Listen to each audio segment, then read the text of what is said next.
Hey everybody, I'm the Ranting Monkey, and with me as always is Scribe. Say hi, Scribe. Hi, Scribe. And SDA is with us as well. Say hi. Hi, Scribe. Hi, SDA. Okay. If you guys read the topic, you might be wondering why SDA is here, because everything is about her, as we just heard. Yeah, it is. Everything is about me. I'm very important. The reason this idea came to me is I was watching Bering's latest video about vegan gains. Yeah. What's And going you on? guys, Is something new happening with that? Bering just finally responded to vegan again. Oh, God, he that guy's a responded to fucking it lunatic. once? He did a short response a couple days ago, I'm still out of and the loop. Vegan Gains made another crazy ass video, so Bering responded again this time. It's a 40-minute Bering video. I've never even heard of such a thing. Wow. Jesus. Okay. That's a lot of bearing. That's It really is. if he goes beyond like 9 minutes, it's something. Yeah. Jesus, all right. Vegan Gains got involved in this because Bering responded to a video that was directly sent to him. He didn't find some video on YouTube. The vegan that had made a video sent it to Bering, and Bering made a response. And of course, that's when Vegan Gains lost his mind. And I don't have a problem with vegans most of the time, but I've had a similar thing happen on my vegan video where, because I made a video about a vegan and made a couple of jokes about vegans, other vegans have come in really fucking offended by what I said. They agree with everything I said about the crazy bitch I did the video on, but then they want to preach to me about not, don't jump on all vegans. I'm like, I didn't jump on all fucking vegans. I made a video about a specific person. And I've had the same thing happen with fat people because of the Whitney Waythor thing. And the MGTOWs are probably the worst. If you make a video criticizing a crazy MGTOW, other MGTOWs will come out to tell you how you can't judge MGTOWs and Yeah, MGTOWs aren't like that. But MGTOWs are all like that, so it's okay. Oh, You no. stereotyping? Yeah, I stand by that. If you call yourself a MGTOW, you're like all MGTOWs. It's fine. Oh my God. Yeah, I know. Let's for argument's sake say they're not all like that. But they are. You're not helping my case here. Well, I mean, I'm the one saying it, not you. You don't have to agree with me. Well, It's everything's not about you, SDA. exactly. Yes, Didn't it you read the is. title? Yeah, and as I recall, Ranting Monkey, I got ganged up in the comments of your vegan video. Sorry about that, Bloodwings comment. It's possible for us to criticize a crazy fucker that might be part of a group you are in without me directly criticizing you. And I don't understand why people don't understand that. See, I think part of the problem is that they get offended because they know that they are probably very similar to that person. Well, Because if you weren't, then you would have nothing to be upset about. so honestly, Monkey, and I'm not joking here. I don't understand why this is such a surprise to you. If I insult someone's favorite TV character, if I insult someone's favorite musician, someone's favorite actor, if I as a fan have entwined myself emotionally or intellectually, or if I've justified my own sort of outlook on life around a public figure, and that public figure is attacked, by extension, they are attacking me. I mean, it's not a healthy thing to do, but it's also not at all uncommon. I see it. If that's what we were talking about, if I insulted somebody's favorite TV character, I can see them getting upset by it. But let's say you and me both like Star Trek, and somebody makes a video about you mentioning that you like Star Trek, but criticizing you for saying 1 + 1 = 3. Mm-hmm. I'm not going to make another video about them going, hey, you can't criticize him because he watches Star Trek. It's a logical leap I don't understand. I don't get how. Well, it's because they do identify with that person.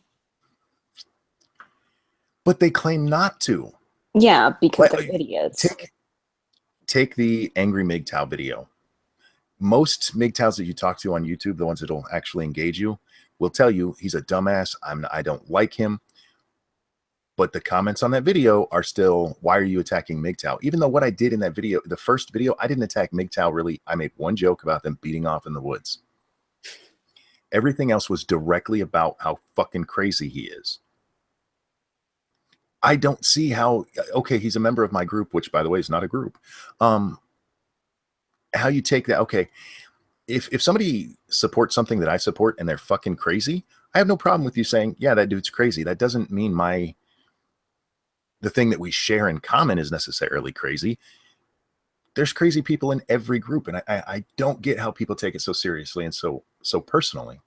Okay, so Vegan Gains. I don't know much about the guy, but I take it by his name. He's a vegan, yes? Yeah, Okay. and he is a fucking lunatic. Okay, all right. If veganism is a religion, and that is the tie that binds, and you insult one of the club, I mean, we see this right now with, and we see it all the time with things like someone attacking Bearing, Christiosity or Christy Winters.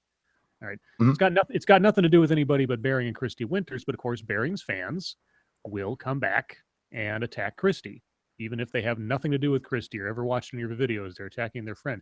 And how many times have we seen apologia for people within any particular group who have misbehaved, but we have to protect our own. He may be a bastard, but he's our bastard kind of thing. Well, I mean, yeah, I'm not surprised. I guess, I mean, it's not a good thing. Don't be wrong. I'm not like verifying it or endorsing it or anything. It's just, maybe it's just common knowledge to me. I don't know. I get what you're saying. I get that it happens. I don't understand why it happens. Oh, well, because to me, you just said it that these things are religions to people. Because I genuinely think it happens because while they're saying, okay, so like, I'm not a crazy vegan, but like, come on. And it's because they are a crazy vegan. They just don't want you to know that they're a crazy vegan, which is why I think deep down they identify with whoever you're attacking. I think it's much, much simpler than that. I think it's a matter of, regardless of the subject matter, who it is or whatever else, what drives, just as an example, because it's the most prevalent one, what drives the social justice and regressive movements forward? Okay, the desire to be a part of something, the desire to have a cause. Now, the people who are not within that realm of thinking are no less susceptible to that need, because at the end of the day, we're all human, and we're all in the same state of genuine, general peacetime in our society. So whether it's social justice or it's I'm on Bearing's side or I'm a vegan or I'm going to, I mean, whatever it is, if you feel like you belong to something, even if you don't necessarily agree with every part of it, it becomes incumbent upon you as a participant, as someone who supports the idea, to protect your own and forgive things of those within your group that you might not otherwise forgive. So I think, and maybe I'm oversimplifying it, but I think it's just basic need to belong that ends up fueling these things at the end. I can't wrap my head around it. I would rather be right than part of a group. Right. No, I get it. I'm not saying, like I say, I'm not saying. Well, that's because you're smart, but yeah, that's like right. I'm not saying you're wrong, and I'm not saying that like I'm not endorsing. All I'm saying is that those of us, and I'm not trying to put myself or us on some kind of pedestal, because we're susceptible to these things too as anything else. But if we make a conscious choice to try to piece things out, even if they might be against our own general likings, this is the thing that separates a lot of mature people from immature people, in my opinion, is that you're willing to entertain an idea that might otherwise not make you happy. I mean, Hitchens talked about this a lot. He's like, it's not that we're atheists because we're happy to be atheists. If I could actually believe that there was a God and I was chosen and I was special and everything else, I do that. But why wouldn't I do that? It would make me happy. But I can't. I can't take something that makes me happy if I know that there's enough doubt in it that I have to ask a question. And you bringing up Hitchens, and you mentioned earlier religion. To me, that's what is so mind-boggling about it, is because so many of the people that I see doing this are at least claim to be atheists because religion is bad. But if you look at the way they behave, everything's a fucking Well, I religion think now. that goes back to what Scribe was saying. We live in a relatively non-volatile time, especially in the West. I know that there's all sorts of crazy shit going on, especially in Europe, but relatively speaking, we all have it really good. And a lot of people are not religious anymore, especially people who are younger. And even if they are, they're not going to church all the time and stuff like that. And humans don't just, as social animals, we don't just drop religion in that kind of community and just stop. They find something else. Yeah, I mean, religion is useful in times of desperation and when there are things that cannot be explained. That's where God fills in the gaps. In the era we live in now, just about everything that was once inexplicable has some rational explanation to it. And we are living in times that, while are not stable by any means, in relative terms to 20 years ago, 30 years ago, 40 years ago, if you had told somebody from 30 years back that even the person below the poverty line would have internet and a phone they could carry around in their pocket, they wouldn't believe you. But this is the era we live in. I'm not saying it's a bad thing in that sense necessarily, but But I think so what it does mean is that mhm. we end up having to manufacture our own problems to solve. Yes. Oh, yes. No, completely. I mean, we have to, in the absence of fighting the good fight against Satan and sin, we have to find something that we are crusading against in order to justify not only our egos, but our place in the world and in society. I mean, this is just, a Maslow's triangle kind of thing. We need belonging. We have all of our other needs, the basic foundations of the triangle, but now it's belonging. And in the absence of religion, we'll find something else. And, it's not good. It's not healthy. It's explicable though, because like you say, I mean, the very fact that you can say it's because everything sounds like a religion. Well, that's because it is. I mean, and you know that, and everybody that's probably listening to this knows that it's just a replacement for religion. Just because somebody says they're an atheist, I mean, all that means you just have to flip the script on this one. So if I say I'm a vegan but I'm an atheist, what I'm really saying is that I'm a Christian but I don't believe in Zeus. It's just Yeah, like, I see what you guys are saying. To me, it just still blows my I mind. mean, I People think can you be can like, also see the phenomenon too with people who are, um, let's just say, a little overzealous when it comes to making sure that they're as pure as they can be with being a skeptic. yeah, yeah, Where it's like everything, where everything has to be perfectly skeptical. You can't, like, you have a bias, oh my God, like that kind of thing. That's incredibly dogmatic. mhm. I have a problem with that kind of skepticism because my brother used to write all over his notebooks. He was, so edgy, question everything, and that is the basic. I'm a total skeptic belief. You question everything. The problem with doing that, though, is you're never going to get an answer about anything. Skepticism should cause you to look at something and make a decision about it, not look at something and be waffly on it. That's Yeah, and I that's think not. it's also, I think it's also silly to ignore your biases. And I think it's more useful to just be like, all right, so I'm biased in this way, but like, why? Is it maybe because it's a good idea? Is it maybe because experience and just data backs up my bias? And so it's an okay place to start from. Well, that's a good point. Bias is such a negative word in society, but it doesn't necessarily mean a bad thing. Yeah, No. I mean, we're all biased to like not being dead. Yeah, I'm biased about putting my hand on a hot stove. I'm not Yeah, going to do that. exactly. But yeah, it's when there's And an is starting irrational from that bias. biased place when judging whether or not to put your hand on a stove a bad thing? Of course not. Now the question is not so much if you have biases. Is the real test is if something, evidence, event, or otherwise comes along that would tend to challenge your bias, are you willing to accept the possibility that your mind could be changed? That's it. I mean, that's all you could possibly ask for. It's like that old um, debate quote or something in like the old days of the U.S. when some politician was like, "Sir, can you imagine a possibility where you might be wrong?" Something like that. I'm paraphrasing. Just as long as you have the capacity and the wiggle room, it's sort of like believing in God. Can anyone can any honest atheist or non-believer say from a scale of 1 to 10, 10 being I completely don't believe in God, 1 being I completely believe in God, that you're a 10? No. The best you can do is maybe 9.9, because if you don't leave any room for doubt, you're no different than a fundamentalist Christian who believes without doubt. Not believing without doubt is just as bad. Yeah, exactly. Yeah, and like I said, I think a lot of people replace one set of dogma with another. I mean, like I said, you can see it a lot in some people on YouTube. I mean, I'm clearly talking about Armored Skeptic, but people who are so obsessed, with being perfectly skeptical that they forget to think.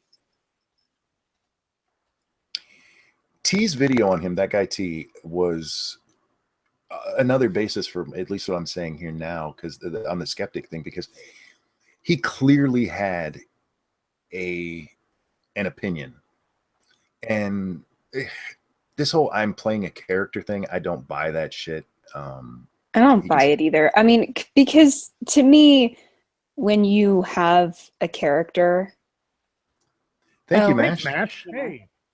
To me, when you have Hi, a Mash. character, in this sort of way, I never take it as a replacement for you as like a human being and your thoughts and beliefs and your ideas. I just kind of take it as a way to protect your privacy. Well, Filthy Frank is obviously a character. Armored Skeptic is a part of Greg. It's an idolized version of himself. Idealized. Yeah, I don't see it as I'm playing a character. By the way, guys, read the group chat. I don't see it as a separate thing. I don't see it as an act. It's him. It might be just part of him, but it's still him. And he in that video that T was responding to, there is no doubt he's got an opinion. He just won't give it because he's playing that ultimate skeptic thing. And it's I can understand. No. So talking about the playing a role thing. So, and from direct experience in LARP and such, when I made a character, what I would do is I would take some aspect of myself, some piece of my psychology, like my idealism or my cynicism or whatever else, and I would just take that and say, what if that was a person? It's sort of like that with that Pixar movie, with their head Inside Out. Inside Out, right? Yeah, but this was long before Inside Out was a thing. Right. And yeah. I just say, if my cynicism was a guy, how would that person act in the world? And I just sort of craft it from there. Now, it was a part of me, and everything that came out of that character's mouth was coming from my brain. But there was something psychological, and I'm sure there's somebody in the chat who's a psychology student or something that has more idea of this, that allowed a different voice to come out of me. Like the cadence of my tone would change, my vocabulary would change, the way I carried myself. I'd exude a confidence or something else that I might not otherwise have in my real life. There's a lot of freedom in being a character. And I can see how people, when trying to entertain others on the one hand, and also finding a way to maybe express themselves in a way that the real world doesn't seem to allow them, but the space or anonymity or otherwise of YouTube does. But you can't say that it's a character. Yeah, I mean that would almost be like saying SDA is a character. Yeah. Like, yeah, it's a vehicle for me to talk about something in a manner that maybe is a little bit different than how I would talk about it if I was just, talking in my everyday life. Right. But that doesn't mean that it's not my opinions, my ideas, an extension of myself, that kind of thing. Because when I watch that guy T, I'm not thinking I'm looking at a fiction. Okay. Right. I mean, now if the whole premise was, if he was pulling like a Stephen Colbert and saying, I'm going to play the caricature of the opposite number or something, and it was a known thing. I mean, Stephen Colbert didn't come out and say, this is Stephen Colbert, the real Stephen Colbert. No, he's doing his Bill O'Reilly right-wing pundit act as a means of satire. But it's obvious that he's doing it that way, and he makes sure people know that it's that way. So even if that guy T or Armored Skeptic or anybody else, if they're giving an over sensationalized version of themselves, but they are branding it as them and they're giving out their opinions, they are still, I mean, as culpable as anybody else for saying them, but you don't get to hide and say, oh, well, I was just playing a character. No. I want to address two things in the chat. Somebody asked what Armored Skeptic did. Skaggles asked. He didn't do anything. He made a video on the JonTron thing where he's addressing the issues, and he never really does. He tries to be skeptical about everything in it. And that guy T made a video response to it, pointing out it was completely the video was just bad. And I just want to say the reason why I brought it up in the first place, in case that's why he's confused, is that we were talking about how with things like veganism and social justice, it's dogmatic and it's almost religion-like and cult-like. And I was just saying that even in our, skeptic community, skeptosphere thing, we have people that are also really dogmatic, just in different ways. And I said, it's like Armored Skeptic, how he's just dogmatically skeptic about everything. And if you're not perfectly fence-sitting skeptic, asking questions no matter what, you have no bias or any opinions, then you're not a perfect skeptic. And he's really dogmatic about it. So that's how it came up. Yeah. Jonathan David Lee Aldridge. I just love saying his whole name. Asked, so to play devil's advocate, if y'all had 100,000 plus, oh my God. I believe in you, Monkey. Come on, Monkey. You can do it. If y'all had 100K plus subs, do you all think it would fundamentally change you and your content? I don't know. You know what? When I get 100K plus subs, I will let you know. I don't know. Like, in what way? Well, there's a belief that, and it does happen, that some people, when they get that big, they become, kind of a dick, or they'll change their content where they're just phoning it in, or some maybe get even more dogmatic than they were starting out. It can change people. I want to say no. I hope not. I haven't changed from 100 to, what am I at now? 12,000. I hope to just stay who I am. But I don't know. I've never been that popular. We'll see. As I get bigger, my content will probably change, but also only because I'm so much younger than you guys are. Oh, Jesus. Did she just call us fucking old? Yeah, I did. So because bitch. Like, I'll be 20 in a few weeks, and even if I were to go back and watch the videos that I made when I was 17, I would probably think that I'm a fucking idiot. I see what you probably have the most room for growth. Yeah. That's not to say me and Scribe can't, but you don't have the experiences we do, and experience does color your belief. Yeah, that's what I'm saying. Yeah, there's a lot more. I think there's a lot more room for me to there's probably a lot more space for my personality to change as I get. I have no fucking clue what's gonna happen. There's only so much room for me to grow, depending on how tight my jeans are and what girl I'm looking at. Nice. That aside, if I had 100K subscribers, I'm kind of there with Monkey. I mean, I honestly, and this is sort of not a humble brag so much, but I mean, between the beginning of March and now, my subscriber count has practically doubled. I'm at 710 or something right now. I started the month at 400. It boggles my mind that now 3 times the number of people that were in my graduating class of high school are now they took the time, even if it's just a second, to hit a subscribe button to the stuff I put out. So if I got to 100,000, I think at a certain point, unless I was monetizing and worried about income flow or something like that, if I was really trying to network and really that was my intent to build the channel, I think at a certain point the numbers would just sort of fade as to being important about the subscriber count, unless somehow my ego got attached to it. And I hope that doesn't happen. But I don't imagine anything drastic would change. I'd probably try to tweak my stuff, because right now my videos are kind of basic, and I'm trying to add a few more bells and whistles for the sake of things, and also to try to avoid some copyright or monetization stuff. But I hope it wouldn't change. Let's put it that way. The one thing I can say that would probably happen, the more people that watch me, actually, the more humble I get. Yeah. Unless there's somebody who is just being a complete dick to me. And then there's part of me that just goes, fuck you.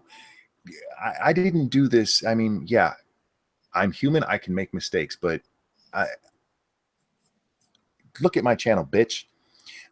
If you want to try better, if you want somebody who's giving me advice that hasn't done it, hasn't tried that does bring out my ego a little bit. But when I just look at the numbers and the people who watch, it's just like, it's humbling to me. I'm like, yeah, I want to do really well for them. And I am so grateful that they're there. It's the ones who give me unsolicited advice that irritate me. I've had several people tell me that I need to change the type of content I do. And it's like, fuck you. If you want to make a different channel, go do it yourself. I'm building my channel. And that's the only time my ego really gets involved. But yeah, I love all of my subscribers and yeah, he does. Ugh. I do. I'd love each one of you.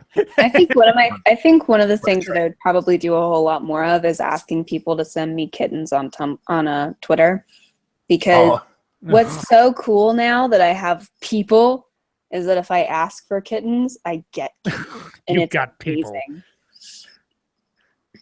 I would show you my nipple for $500. Somebody asked what I would do for $500 because Paul and Drunken Peasants showed his nipple. Yeah, I'll show you my nipple for $500. Ay, caramba. Oh, wait. I don't know why you want to see him for that. Point isn't in the room, is he? Because I think we might have that happening in the next 5 minutes. I don't know. Jeez. Mrs. Monkey. Wait, is that Mrs. Monkey? Mrs. Monkey? No, she's in bed. This is somebody who's been with us for a while. Oh, this is somebody who's been stalking you. Okay. Mash, tell Roaming I said hi. There's a reason that's funny that I can't share with you guys. I will share it with you guys in the private chat, but I can't share it with everybody. It's not about you, SDA. Yes, it is. Everything's about me. See, this is the thing. Like, I don't know how my head could get any bigger. So I have thought that my whole life. I guess at 100,000 subscribers, I'll just explode. Well, I've got a hose and a can of compressed air. That really fell flat. Well, never mind, everybody. I was trying to talk about making your head big. Never mind. No, I got your joke there. I just am. Bloodwing says he would show his moobs for $10, and it just fucked up my whole world.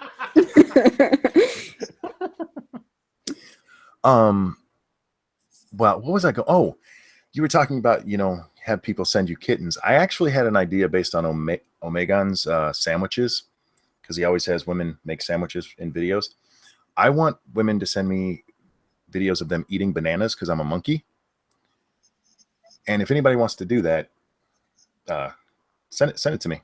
I could see some troubling pictures coming your way regarding bananas, but I know, right? But yeah, I might make that a real thing.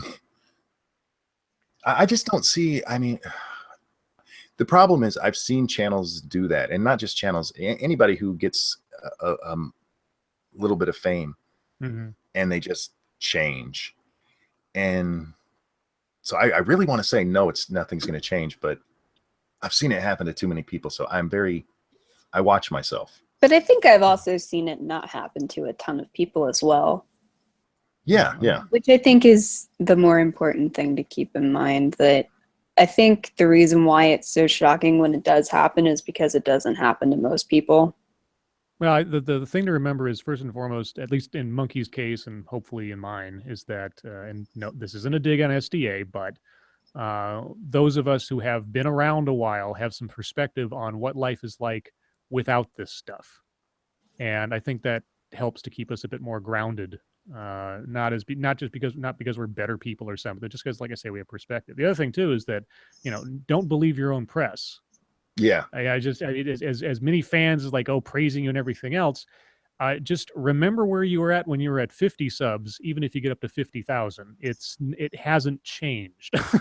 Nothing has actually changed. There may be more numbers on the screen, but you're still sitting in the same room with a microphone talking to yourself. Yes.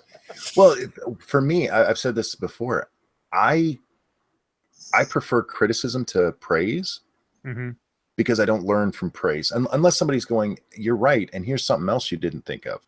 I get that a lot, actually. I like to be challenged, so I don't mind criticism, and I actually like it. And unless you're telling me how to run my shit, and then you can go fuck yourself. Oh, Princess Buttercup's making plans to film. Haha, sweet. This banana thing will be taking off. Women I'll get to eating 100,000 subs in no time if I got women eating bananas. That's going to be my thumbnail. No. Before you ask, I will not do it. I wasn't even thinking about you. Neither was I. But see, she thinks everything's about her. Exactly. It's about me. What a jerk. I don't get anybody sending me anything. And of course, now that I say that, but if I had a wish list, I'd like to see someone do a fan art of the guy on the mountain, and like from a profile. Like, what would it look like if you're looking at him in profile? Okay, anybody who's good with Photoshop and has the time, I want you to take that picture of Scribe there and take out the sword and put in a plunger. It's a walking stick. Oh, it looks like a sword from here. It might be a sword cane, but anyway. Take out the walking stick and make it a plunger. God. You asked are for an it. asshole. Yes, I am. Jesus. I was thinking of something like nice. You're the one who told the story. You're right. I did tell that story. It is not the center of my universe, unlike apparently you.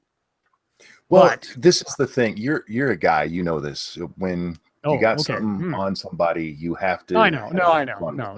If the chat isn't aware, I am quite a big fan of melodrama, and sort of blowing things up out of proportion just for the sake of humor. So, by all means, deluge me with Scribe Light plunger photos or whatever. That'd be hilarious too. And now I have the Mario theme going through my head. Oh, right, because plungers. Oh, Elephant's here. Sweet. He does great stuff. Oh, boy. Never going to live it down, Scribe Light. Hey, I don't have to live it down. It is something that happened, and I don't know, like a million other. I mean, of all the stories I could tell you, but whatever.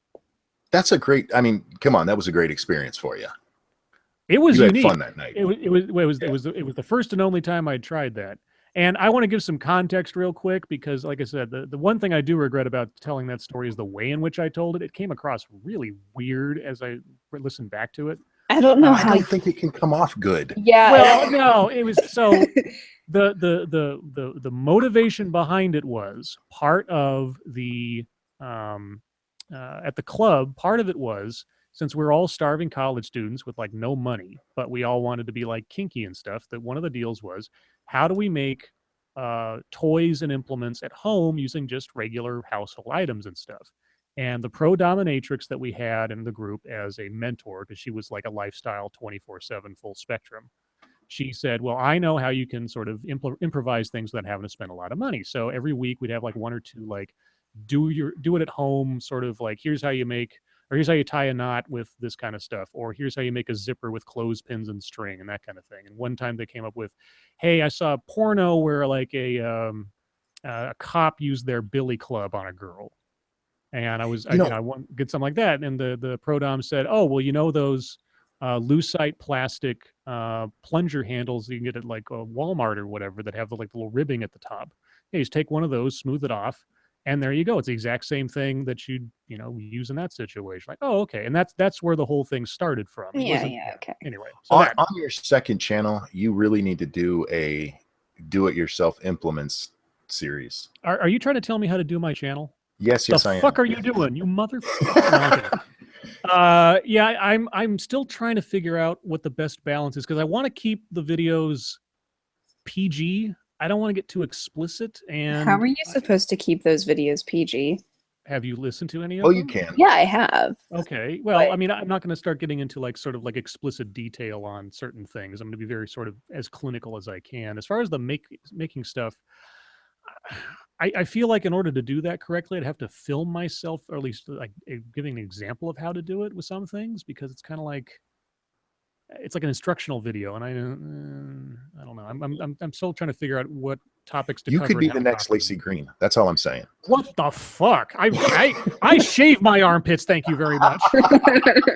Jesus. Well, anyway, So we'll see. I did have one comment from somebody watching a video said, my wife and I have been interested in BDSM for a while, and your videos are very, very helpful. And I was like, wow, you're welcome. I was so, sort of flattered. I was like, wow, okay.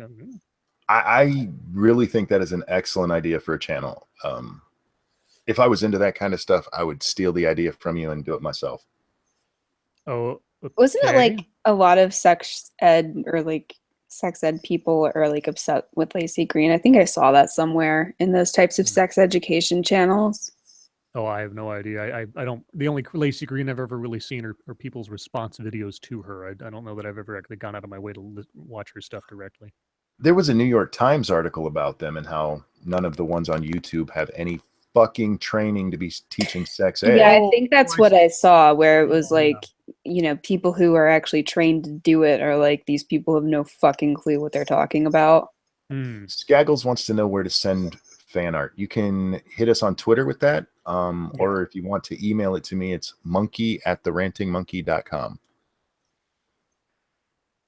I know that Destiny's Twilight was putting one together of me and SDA. I forget exactly what the subject matter was, but I remember seeing the she put a sketch for that. Yeah, I'm hoping she finishes that. I haven't talked to her in a while. I did an interview with her because she escaped an actual cult that she was raised in, and that was an. Oh yeah, I listened to that. That was a good stream. I keep meaning to catch up with her at some point.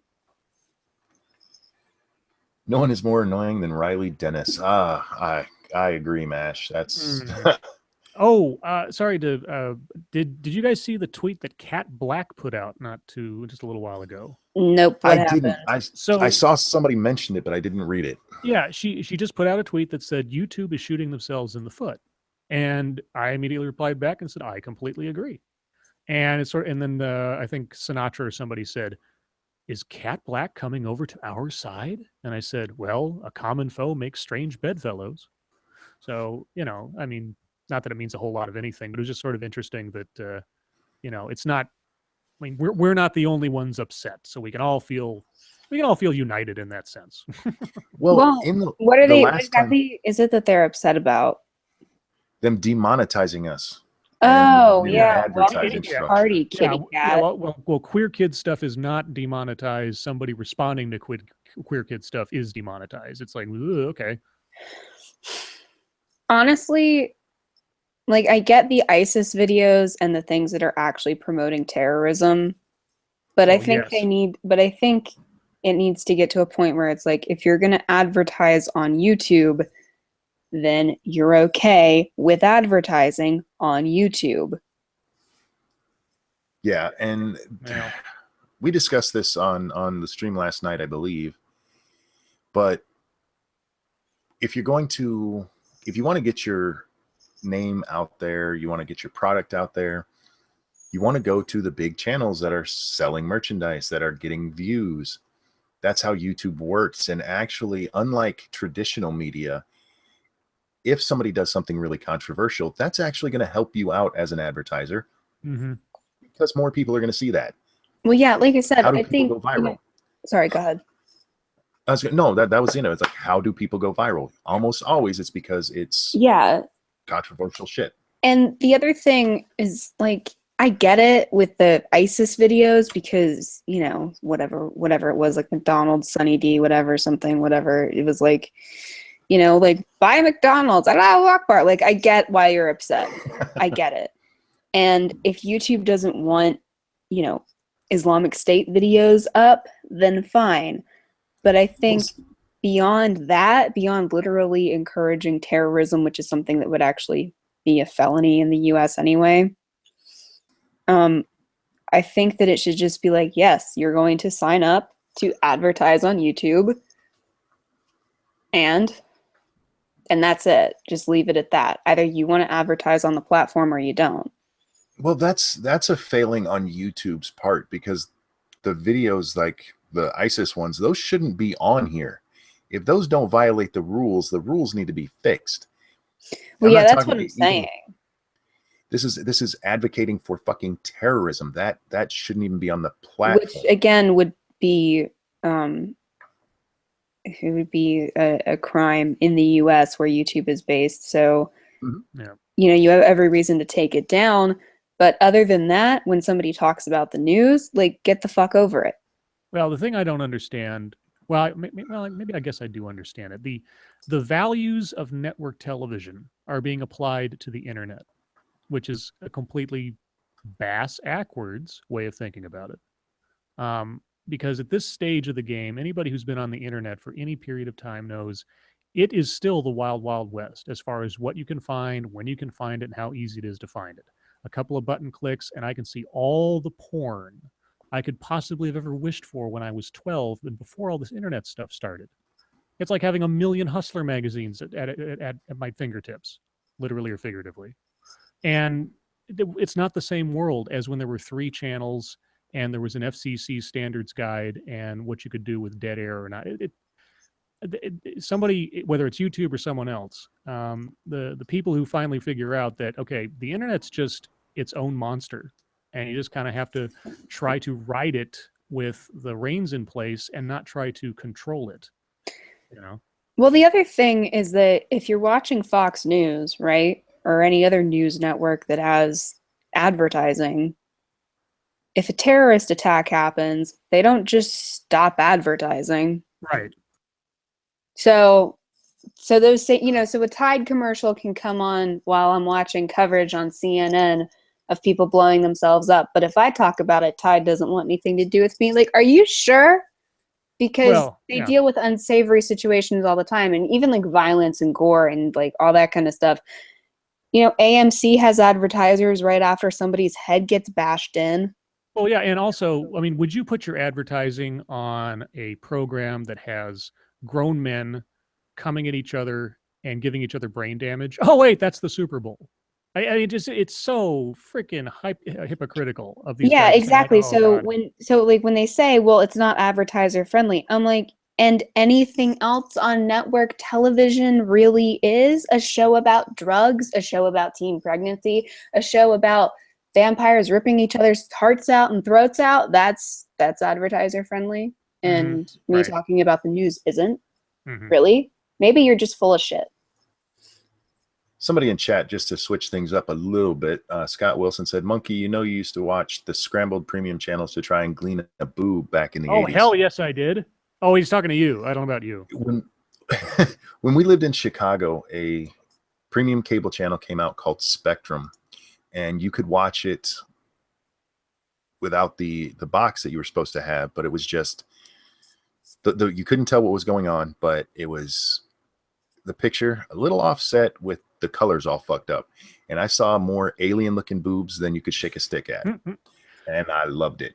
In what was it, junior high or high school, for a brief amount of time, at like after 10 p.m. or something, the Spice Channel would suddenly come on in limited capacity nice on our cable boxes. Like, it'd be like at the very end of the dial or something, some channel that it would be scrambled for 90% of the day, and then there'd just be this one segment for like an hour or two where they just have, and I forget it was mostly this guy like interviewing porn stars at porn conventions, and he was like Ricky D or something, and he's just this really slimy looking guy talking to these porn stars, interviewing them, and they'd be showing off their tits and shit, and then they'd cut to some clip from the movie that was essentially softcore or whatever, and it was the greatest thing ever. We had so many jokes at that class the next day, because the guy's line at the end of every interview, he turned to these porn stars and say, "Give me some sugar," and they give him a little kiss on the cheek.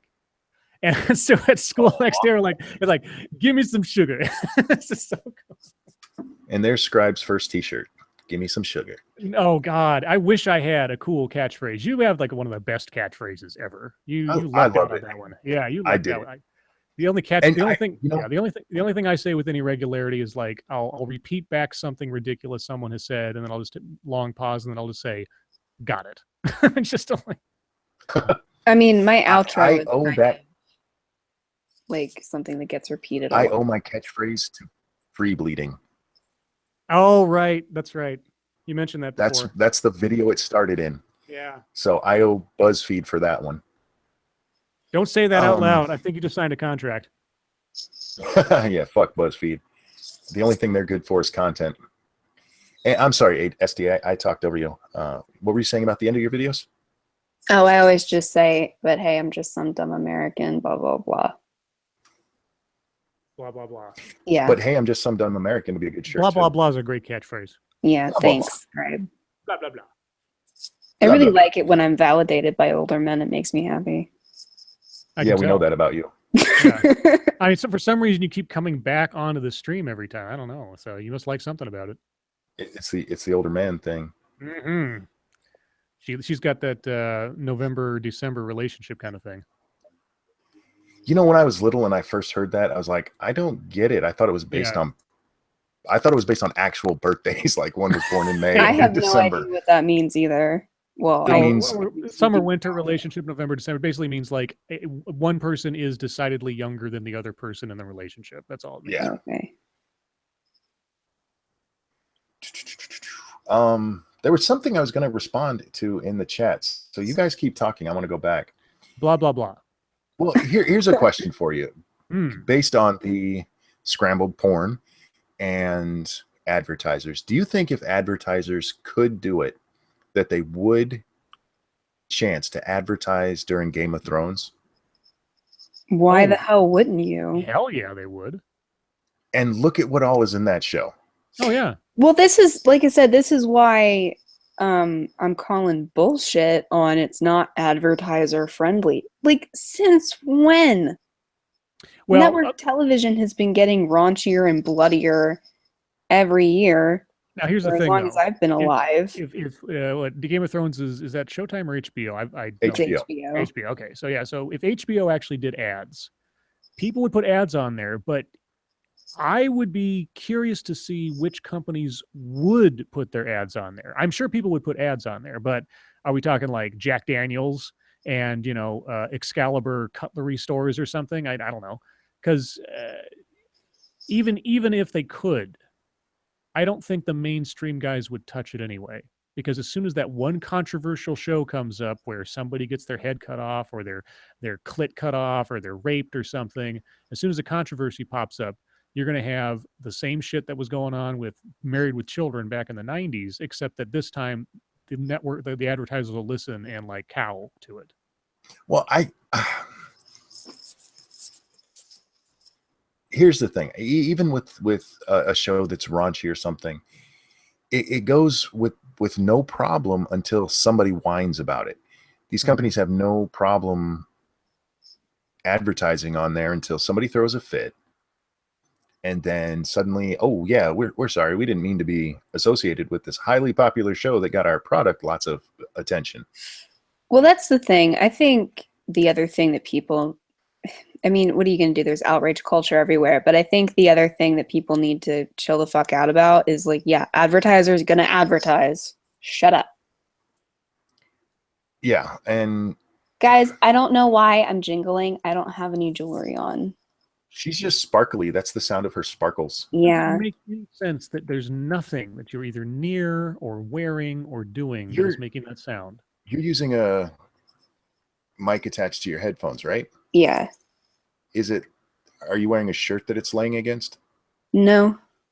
Is your hair is your hair falling across the microphone? Nope. Is anything touching the microphone? No. No, you know the funny thing? She's probably wearing bangles and she's just fucking with us. I'm really not. The question I finally found the one I was going to answer, they asked me where in Chicago I lived, and I cannot for the life of me remember right now. It was Navy housing. My dad worked at the Great Lakes Recruiting Center.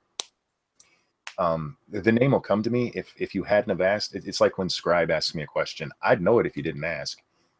So give me a little bit and I will remember the name of it. But it was a naval housing area down there. Actually, I know who would advertise on all that stuff 24/7. Protein World, because they don't give a shit. Yeah.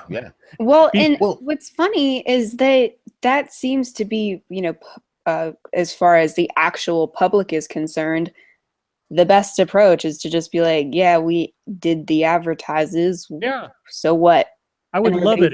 Yeah, exactly. Yeah, I'd love it if one of these big like advertisers or just some target of the outrage on any particular day would just say, well, we liked it, and we think the customers who are loyal to us like it. And if you don't like it, well, don't look at it. I mean, I would be amazed if I saw any of them do it, and I bet you they would be surprised at the result they'd get if they just stood up and said, "Yeah, we made that advertisement." Well, because the general public, isn't part of the outrage machine. No, they're not. You don't even have if they would just say, like, when somebody's like, "Well, what do you have to say about this?" It's like, or just don't respond at all. I mean, just like let it go.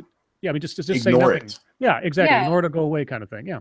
Yeah, I mean, it's something that I've sort of thought about because so many of my opinions, since I was like 17, 18, so onward, many years ago, are going to be on the internet and out there, even like when I'm 25.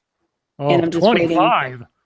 Well, I'm just waiting for the day that somebody's like, "Do you remember when you said, like, jokingly 1488 gas the kikes?" And I'm going to be like, "Yeah, I probably did say that." Well, you see, everybody's going to have. There's going to have as the internet generation becomes the generation. As there are fewer and fewer people in the future that remember a time before the internet.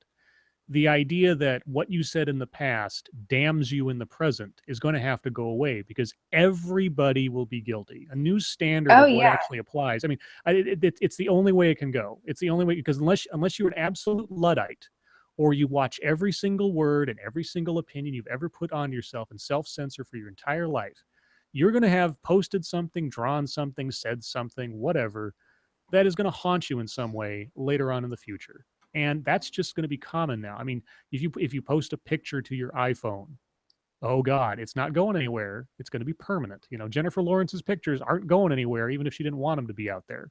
So you just have to sort of take a deep breath and just say that happened and move on. And everyone's going to have to do it, and eventually it'll lose all its punch when you say, "Oh, they posted something at 10." Yeah, I'm not saying that like I'll be old at 25. I'm just saying that it's definitely possible that some SJW could be like, "You said this," and I'm going to have to be like, "Yeah, that sounds like something I would say." And I have a real problem with people commenting on videos that are like more than 2 days old about something I said in the video. They'll like say, "You said," or "I agree with what you said here," and I have no fucking idea what I said there. So I'll have to actually go back and rewatch my video. So if that happens to me in 5 years, I'm just fucked. I'm just gonna have to believe that I actually said it. Well, that's the thing too, is that like somebody could say, "You said this," and it's like some ridiculous, like fake anti-Semitic thing I probably did say, and I'm going to be like, "Yeah, I'm sure that probably came out of my mouth in one aspect or another." Yeah. I don't really remember, but yeah. The horrible things I say all come out on these streams. So if somebody says, "You said in a stream," I'll just say, "Stop. I believe you." Yeah, exactly. You go no further. Whatever you think I said, I probably said, but I'll tell you what.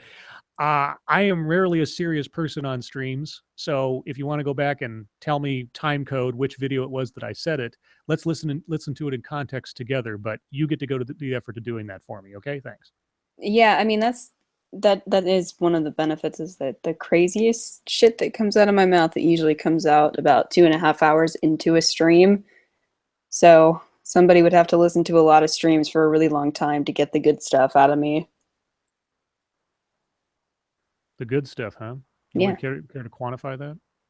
That's where Bengals come from. Oh. I like the Bengals. They were a good band. They were okay. No, they were a good band when I was like 5. I actually know about them. Do you? What's their big favorites? What's their big song? Isn't it the one about Mondays? That is one of them, but there's another Manic Mondays. Yeah, I don't like that. You don't like Manic Monday? Just another Manic Monday. I hate that. I can still. Is that a man or a woman? Because I don't like her voice. The Bengals were women. What? I don't like her voice. No. Walk like an Egyptian. Not allowed to talk anymore. Walk like an Egyptian is the one I'm talking about. Yeah, I don't. She just insulted Susanna Hoffs. I don't like that song either. What? She sounds like she's holding her nose when she sings. No, she sounds like she needs my dick in her mouth. This coming from you sounds like she's got her nose super glued shut all the time. Give me a break. Oh. Shots fired. Yep. I know it's not. Did you make her cry? I know it's not super glue. It's cocaine. It's okay. Anyway, let's get. let's get back to Miss Hoffs. She had a wonderful voice, and she was fucking gorgeous. Are you? I mean, I'm sure she was gorgeous. Those eyes. Her voice isn't. She had like Cleopatra eyes. No, that she could sing that. If I heard that song right now, I would just get a boner. Her voice does it for me. Ladies and gentlemen, Like you've heard it, right? You know what song to tweet to Monkey right now? I love that song. Manic Monday? Yes. All right. I'm not a fan of Walk Like an Egyptian. That was, except for when she kind of whispers it into them. Bad song. That's a sentimental favorite for me, just because when I was very young, my babysitter very stereotypically would like put on MTV for my sister and I when my parents weren't around, and there would be these videos with stuff on them that I never saw anywhere else. Like Walk Like an Egyptian was one of them. The other one was I'm Your Venus by Bananarama. Oh Holy my God. cat! That video was like, should I be watching this? Oh, I'm Your Venus, such a good song. Oh man. Yeah, so in Bananarama. Mm-hmm. So many great female bands from the 80s. Yeah, back when women were empowered. Yes. Yeah, like Robert Palmer videos. What was the Go-Go's? They were fucking horrible. Yeah, the Go-Go's. Actually, however, when Belinda Carlisle went on her own, oh, dude. Heaven is a Place on Earth. Yes. Also and she was proof. The backup dancers on any Robert Palmer video.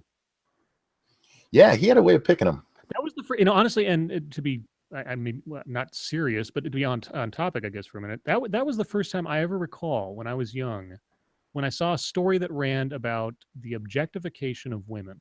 Was in critiquing the Robert Palmer videos, and all the women all dressed up exactly the same as these sort of like Paris thin chic, all their hair slicked back, lots of makeup, and I always thought it was kind of weird. I thought, well, I mean, it's just one woman they've cloned. As a kid, I didn't know any better. You know, so what the fuck? I miss those days. There was the sexual objectification of women was alive and well. Rap videos. Even rock videos. Cherry Pie, Bobby Brown, and those Pound shorts. Cake. Pound Cake. Oh man, Sammy Hagar and Van Halen. Pound Cake. I still love that video. If you find that video, oh man, oh the girls, so pretty. Hi SDA, how are you? Yeah, we cut her out of the conversation by going. She likes 2 girls decades too. Before she was born. Yeah, well, she likes girls. She likes to scissor. It's all right. Did you see she actually knows a Meatloaf song? Which one's that? It's the one that's in the M&M's commercial. That's why you know it? Yep. I think. I don't would know do what anything for love. Oh, the Beauty and the Beast song with the motorcycle. Yeah, that played that every freaking 10 minutes when I was in junior high school. God, they played that song so much. Oh, Jim Healis just said Samantha Fox. That she was such a nasty, beautiful whore. Yeah, she was. She was so dirty. She looked like she crawled right out of the trailer park and could suck the chrome off a trailer hitch. Oh man, she was bad. You know what? Lita Ford. No, Lita Ford. That was an old nasty whore. Yeah, I know. The one thing that I didn't learn until a long time later was that in the I would do anything for love video, the lady in it is not actually the singer that is backing up Meatloaf in the actual recording. That's just a model that was lip syncing it. I forget who the actual singer was, but I was fooled into thinking it was her. So far as I know, if that's not true, somebody correct me, but that is what I was led to believe. What's the song he did? He covered the same song that Celine Dion did. Oh, fuck. Near, far, wherever you are? What? No. That'd be hilarious if Meatloaf did that one. Meatloaf does Titanic. Here, I'll look. That would be great. No, it was another one. I have to look it up. My mind is such shit these days. I hate it.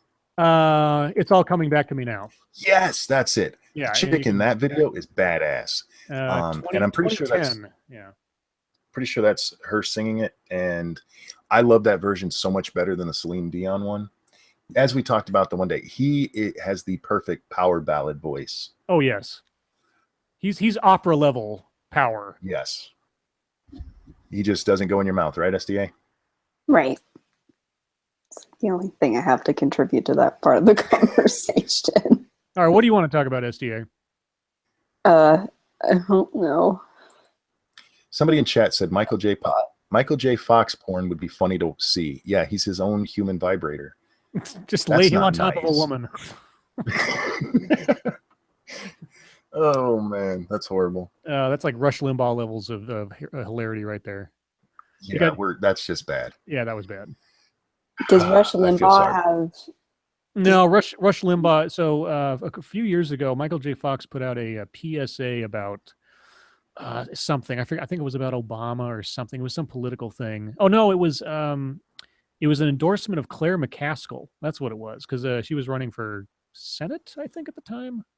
And he put out a PSA endorsing her, and then Rush Limbaugh made fun of Michael J. Fox on his radio show, because he televises it at the same time, or broadcasts it, even though it's a radio show. And he did a little imitation of Michael J. Fox's Parkinson's disease by shaking and making little jokes about that. And I was just like, oh God. I wasn't even actually thinking about that. I was thinking about the first South Park Halloween special. Mm-hmm. Stan's grandma shows up and she has Parkinson's. So Cartman jumps on her. He's like, oh, I didn't even have to put in a quarter. And it's horrible, but funny. The Michael J. Fox thing I always think of was a Greg Girardo joke at one of the roasts. And I think it was, the lead singer from Kiss, now whose name just suddenly escapes me. Fuck. Yeah, not Gene exactly. Simmons. It was Gene Simmons. Yes, Gene Simmons. Oh yeah, he's the guitarist. Yeah, he was. Greg Girardo was making fun of Gene Simmons, and in regards to Gene Simmons' sexual prowess in his heyday, Greg Girardo said he was dropping more seed than Michael J. Fox at a bird feeder. Oh my God! It was so good. I was like, oh shit. Greg Girardo was the best. See, nobody's gonna believe me. Chat said Paul Stanley, lead singer of Kiss. I caught that right as Scribe started telling his story there, and I didn't want to interrupt, but I did get that before you guys. Oh, what Gene Simmons was? I'm Gene Simmons is a guitarist. Oh, I thought he was also one of the lead singers. Paul Stanley's the lead singer of Kiss. Okay, I apologize. I am not a super Kiss fan. I know of the band, obviously. My sister was, or I don't know if she still is, but yeah, she loved Kiss. Oh, he was the bass player, not the guitar player. Bass is a guitar, motherfuckers. It's just a big long guitar. He's not playing a bass. He's playing a bass guitar. He's not up there with the bass. Yeah. I fucking love that song, as crappy as it is. Really? And and I would fuck the shit out of Meghan Trainor. Really? I would tap that ass like it. Oh yeah, I'd be drilling for oil on that shit. I'd be there till something else came out. She's not a midget. She's not, but there's something about the way she sings that song. Okay. It's just like Alanis Morissette when she sang the one where she's bitching about how her boyfriend left her. Oh, was she's talking about passion? Was she's talking about Uncle Joey? Yeah. I don't. This is why people don't know that story. It's actually apparently true. This is why when I do remember something, I take credit for it, because my memory is shot. Yeah. What the fuck is the name of it's the first song she was big on, guys. Help us out. Well, the album was Jagged Little Pill, and the song was I'm Here to Remind You. You ought to know. You ought to know. That's you ought to know. Yeah, you ought to know. Yeah. And the whole story. I got it before chat. That's fine. The whole story was the backstory to that is when she was on You Can't Do That on Television when she was like 14 or 15 or something. And the rumor being that she was dating Dave Coulier, who was at least 8 or 9 years her senior at that stage of the game. And he had his own show on Nickelodeon as well at that time. I forget the name of the show, but I remember the catchphrases and everything. And so if you listen to the lyrics of You Ought to Know, she's supposedly referring to Dave Coulier. That's the rumor. It's you can look it up. I'm sure there's more information out there than I have in my head about it, but that was always interesting to me because I was a big fan of You Can't Do That on Television and Nickelodeon back in the day when they could do things. I don't know that they could get away with You Can't Do That on Television today. That's probably not. Then. Even though it was as benign as you could possibly ask for, I bet you they couldn't. Oh God. I got fan art for you. Oh, really? Yes.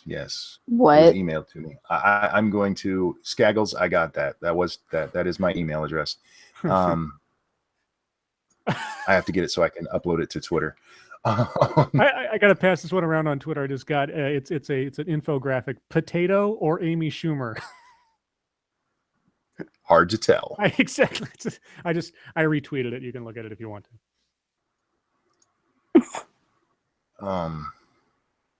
Wow.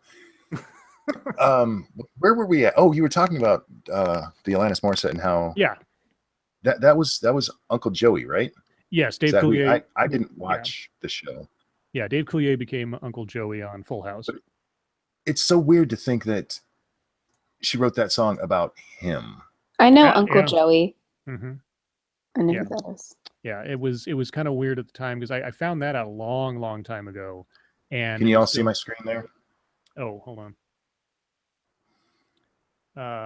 I'm clicked on your thing, but I don't see any screen. Yeah, I don't see anything. It's not presenting? It's supposed to be presenting. God damn it. Yeah. Okay. Your computer sucks. Yeah, it does. So I will upload that to Twitter here in a minute. Okay. Chat, do you have questions and stuff for us? I got to grab some water real quick. I'll be right back. Someone keeps asking me a question about corn trying to be clever. I've seen it 5 times and it's still not funny. What is the question? If I would put corn in my mouth. Funny, yeah. Yeah. Monkey is presenting. I was trying to present. It told me I was. Fuckers. I don't mean. Is anything else happening? Let's go to CNN, and if not CNN, I can always go to the AP and find the raw wire and see what's going on. I don't know what's going on in the world today. My wife wanted to rearrange furniture. Oh, right, yeah. And so what ended up happening? Oh, go ahead. Sorry. Is I spent the day actually moving furniture, which is very, very painful for me. So I didn't get to actually see anything going on today. Yeah, I haven't been paying attention. Let's see. We got the Final Four, if anybody cares about sports, which I don't because I'm not a sports guy.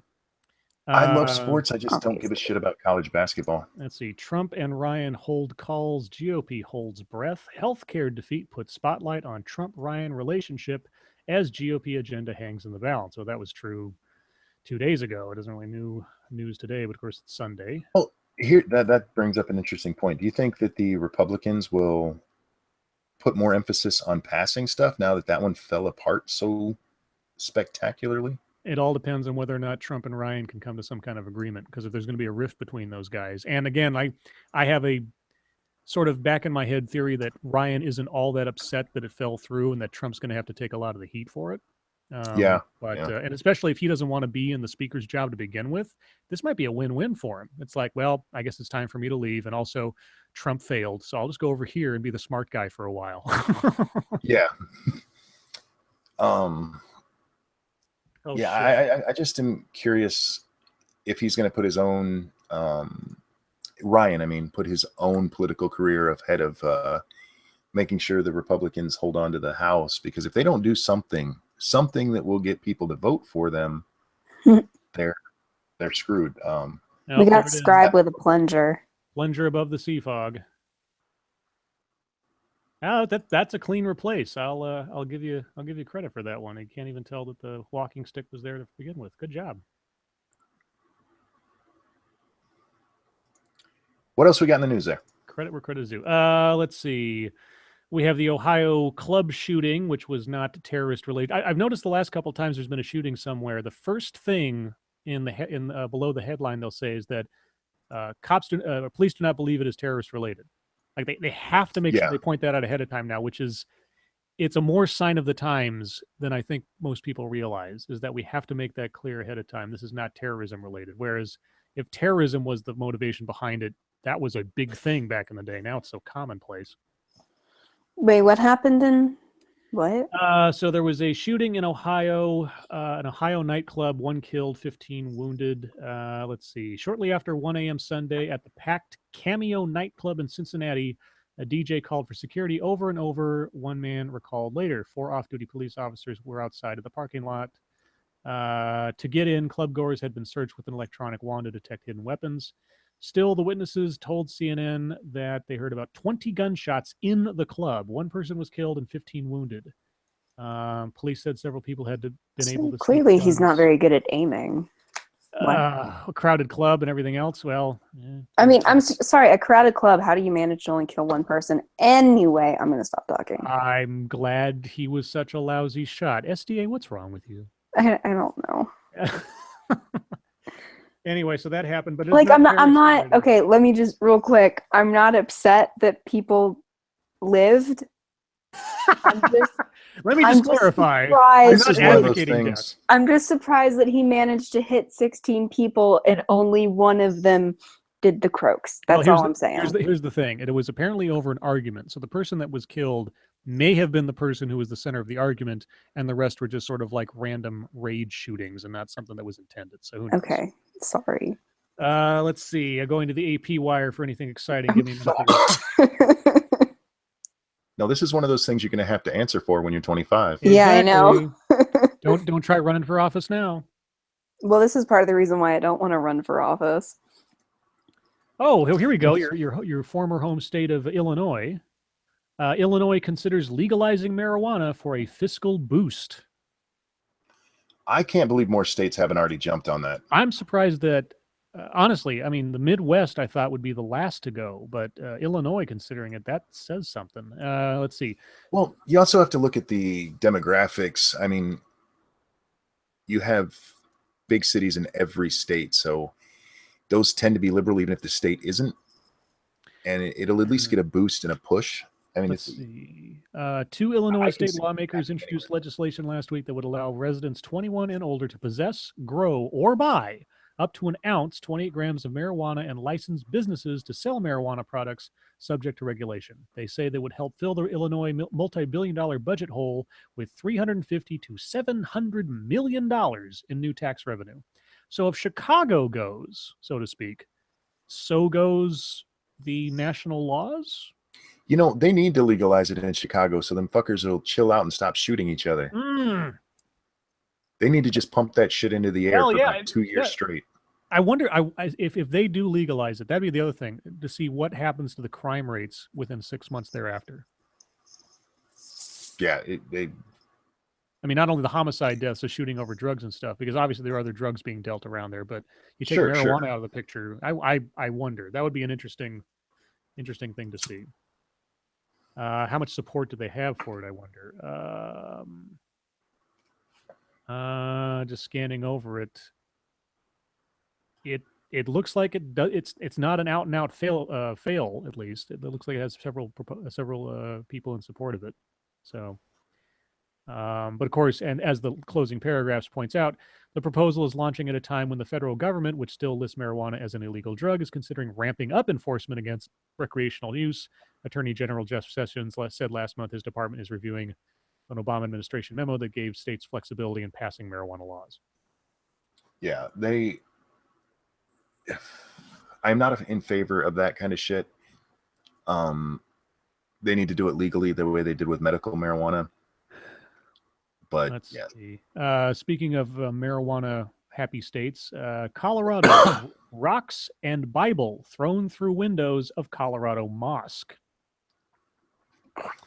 That doesn't sound very Christian.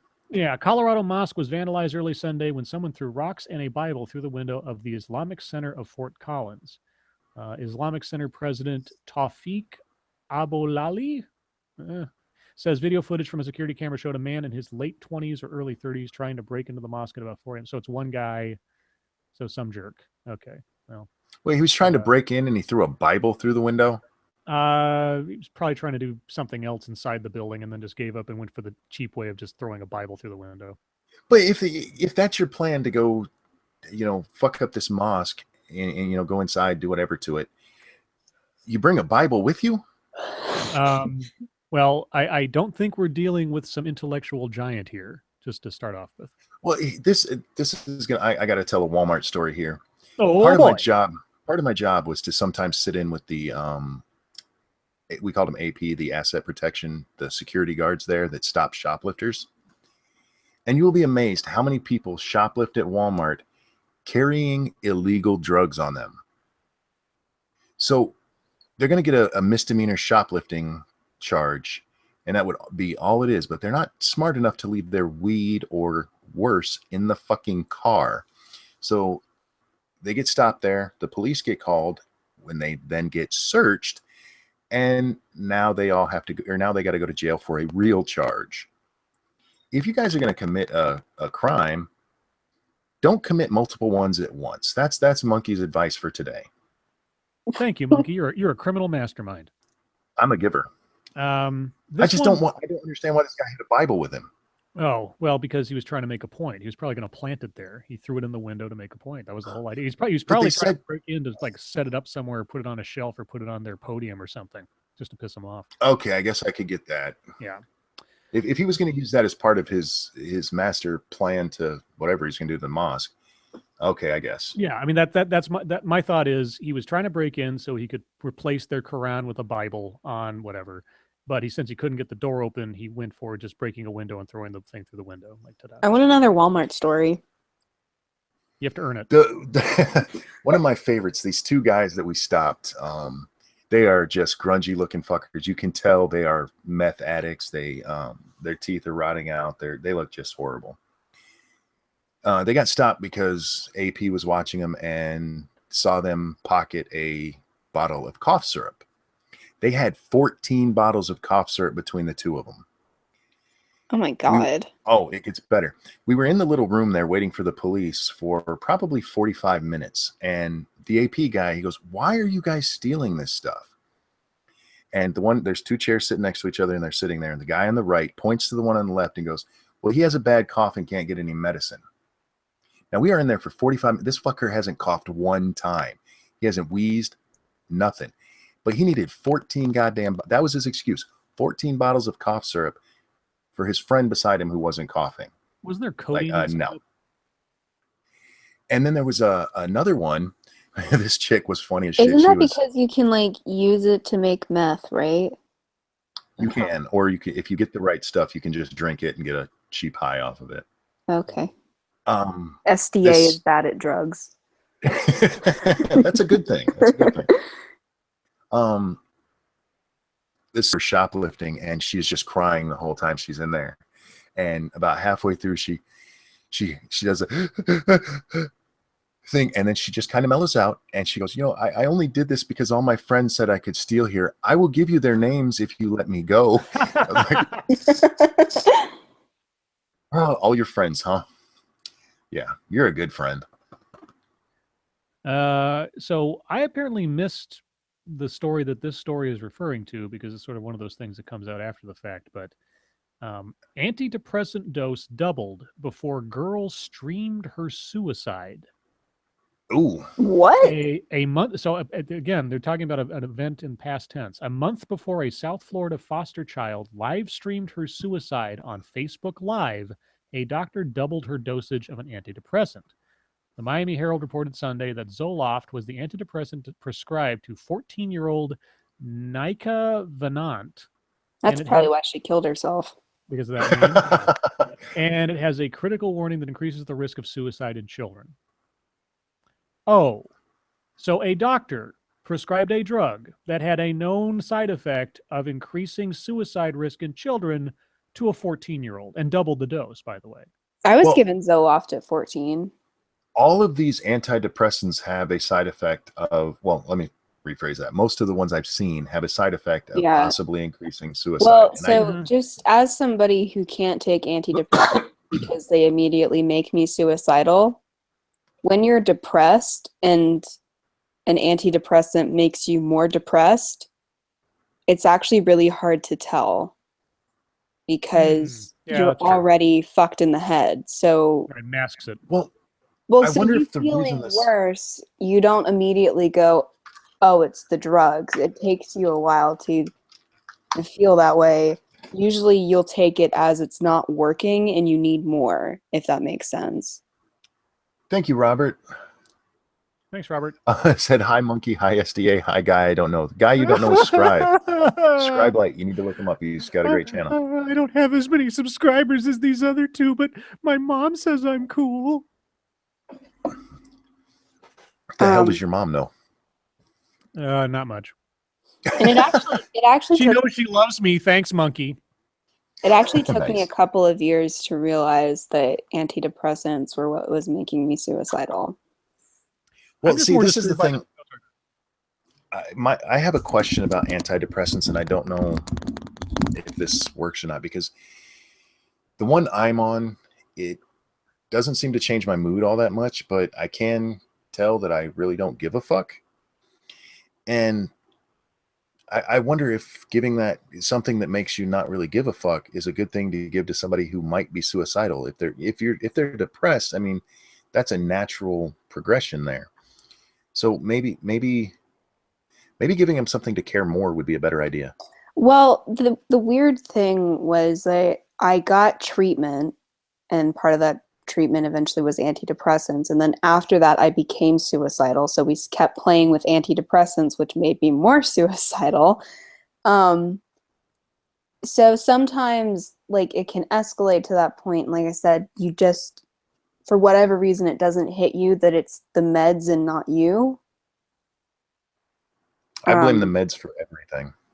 And so, I mean, that could have been what had happened. I don't know the whole situation, but it's easy to overlook something like that if you know that you're depressed. I don't know. Um, With Oh, go ahead. I'm sorry. Antidepressants didn't do that to me. Antidepressants made me manic. on Monday. Yeah. I knew you were gonna do that. I'm glad you did. Yeah. I'm just Um, more disturbed by the fact that a 14-year-old streamed her suicide. yeah. That Yeah, I attention whore is gonna attention whore. Well, I mean that. So there was. It just reminded me of for those of you that might remember this TV show. There was a TV show that was kind of a spin-off of X-Files, sort of called Millennium. Yeah. Oh And yeah. one of the episodes that always stuck it with me was one a plot that became far more common as time went on. But at that time, it was novel.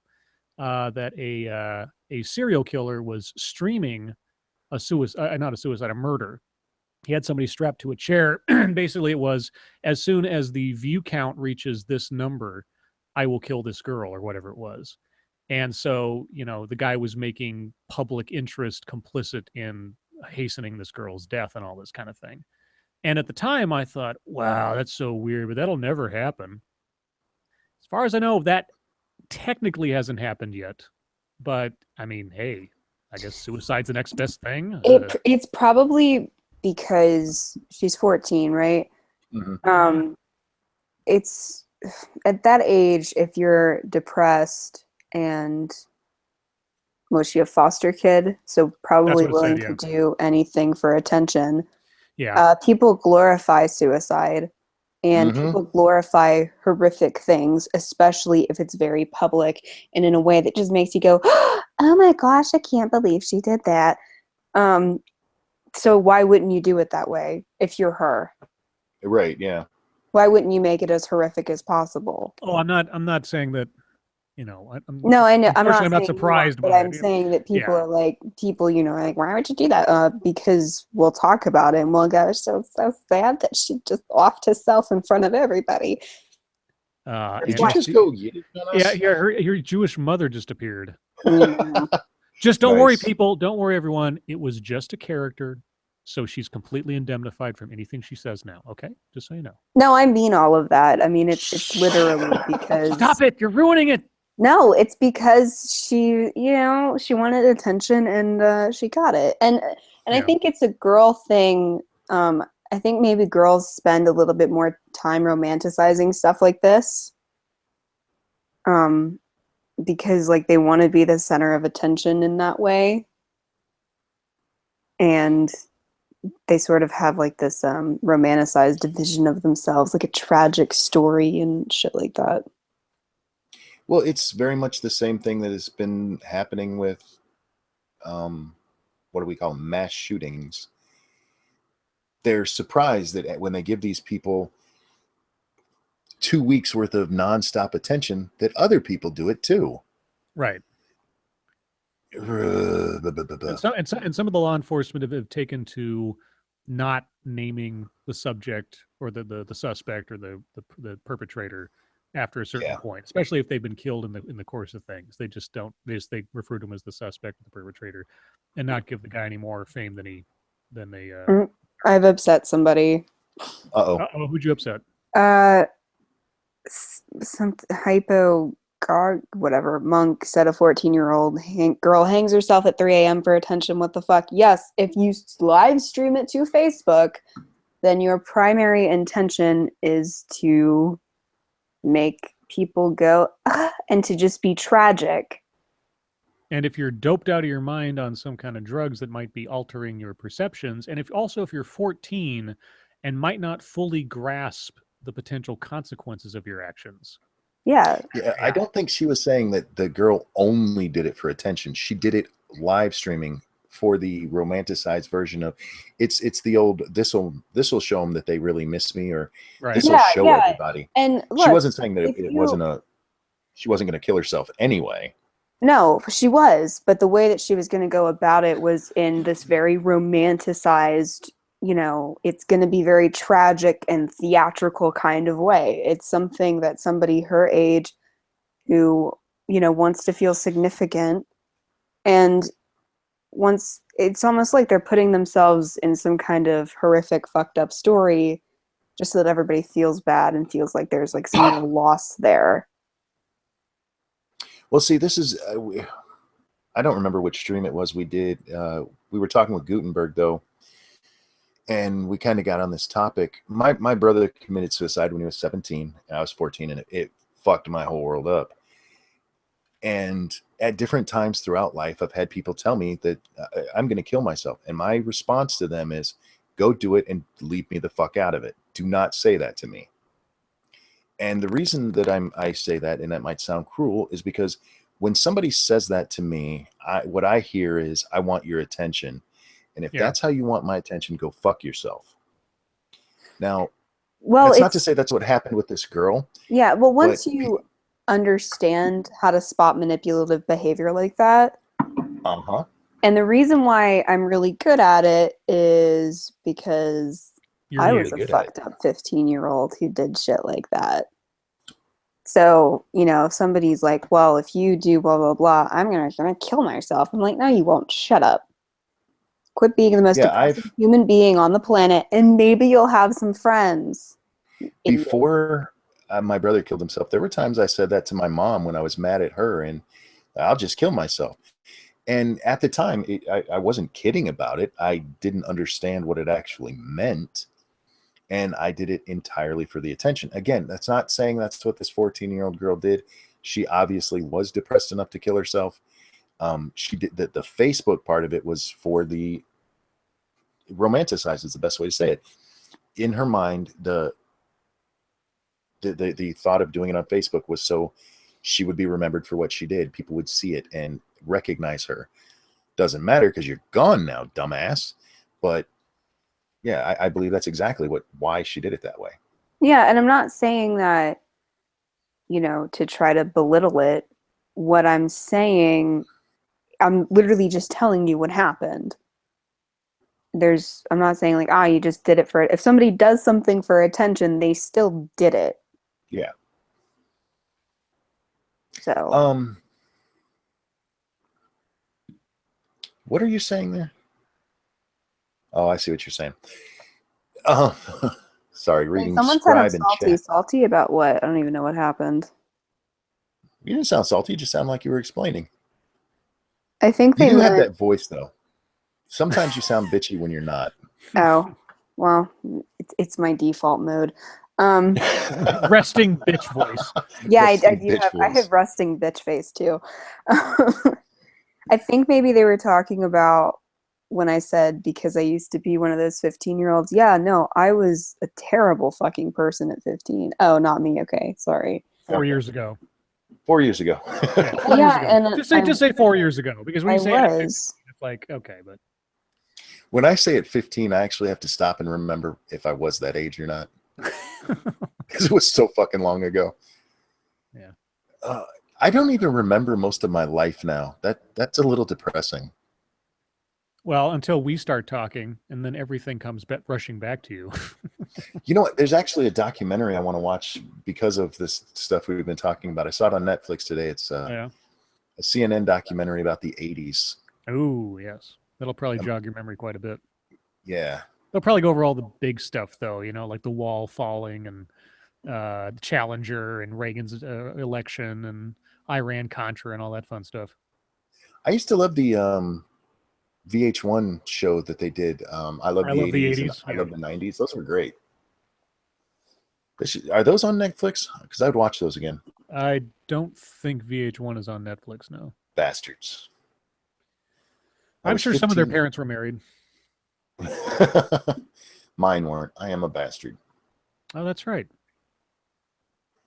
Living in sin. Sort of. Any questions, guys? I am running out of steam here, and this has actually been a really good chat. I've enjoyed this one. So opening it up for last questions, guys. Last call. Chat questions. Chat questions. Just make something up. Okay.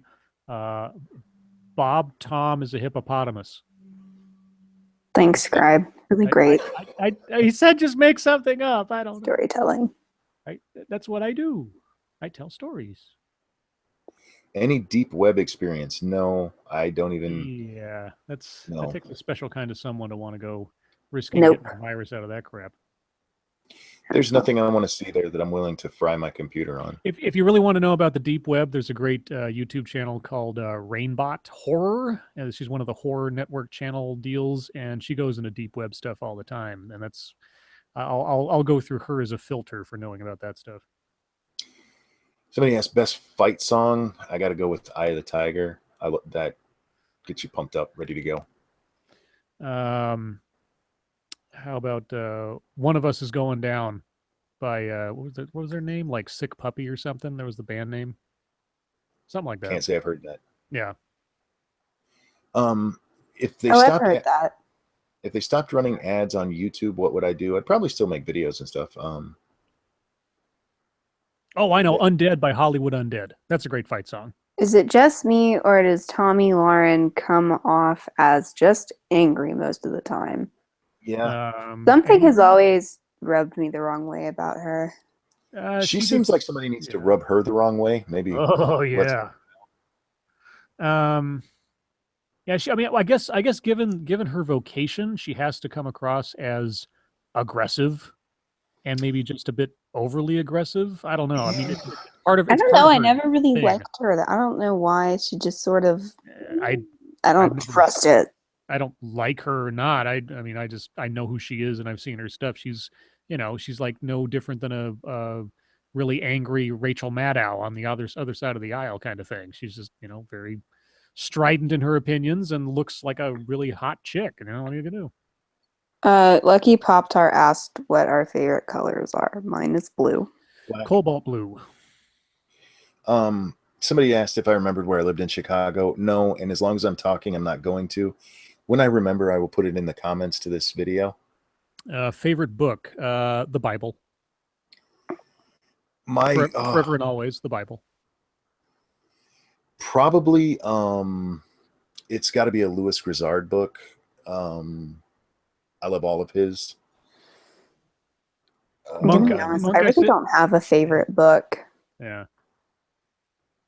Monk, I said that she was on the opposite side of the spectrum from Rachel Maddow, so take that as you will. For those of you watching along, he's talking about Lauren Southern. No, Tommy Lauren. Oh, Tommy Lauren, sorry. Yeah, Lauren Southern is sort of like the Tommy Lauren that is fun to watch and nice to watch. Yeah, she doesn't seem bitchy. She doesn't seem like somebody needs to be under that desk taking care of shit. Though, by all means, if Lauren Southern favorite Disney movie, Frozen and The Lion King.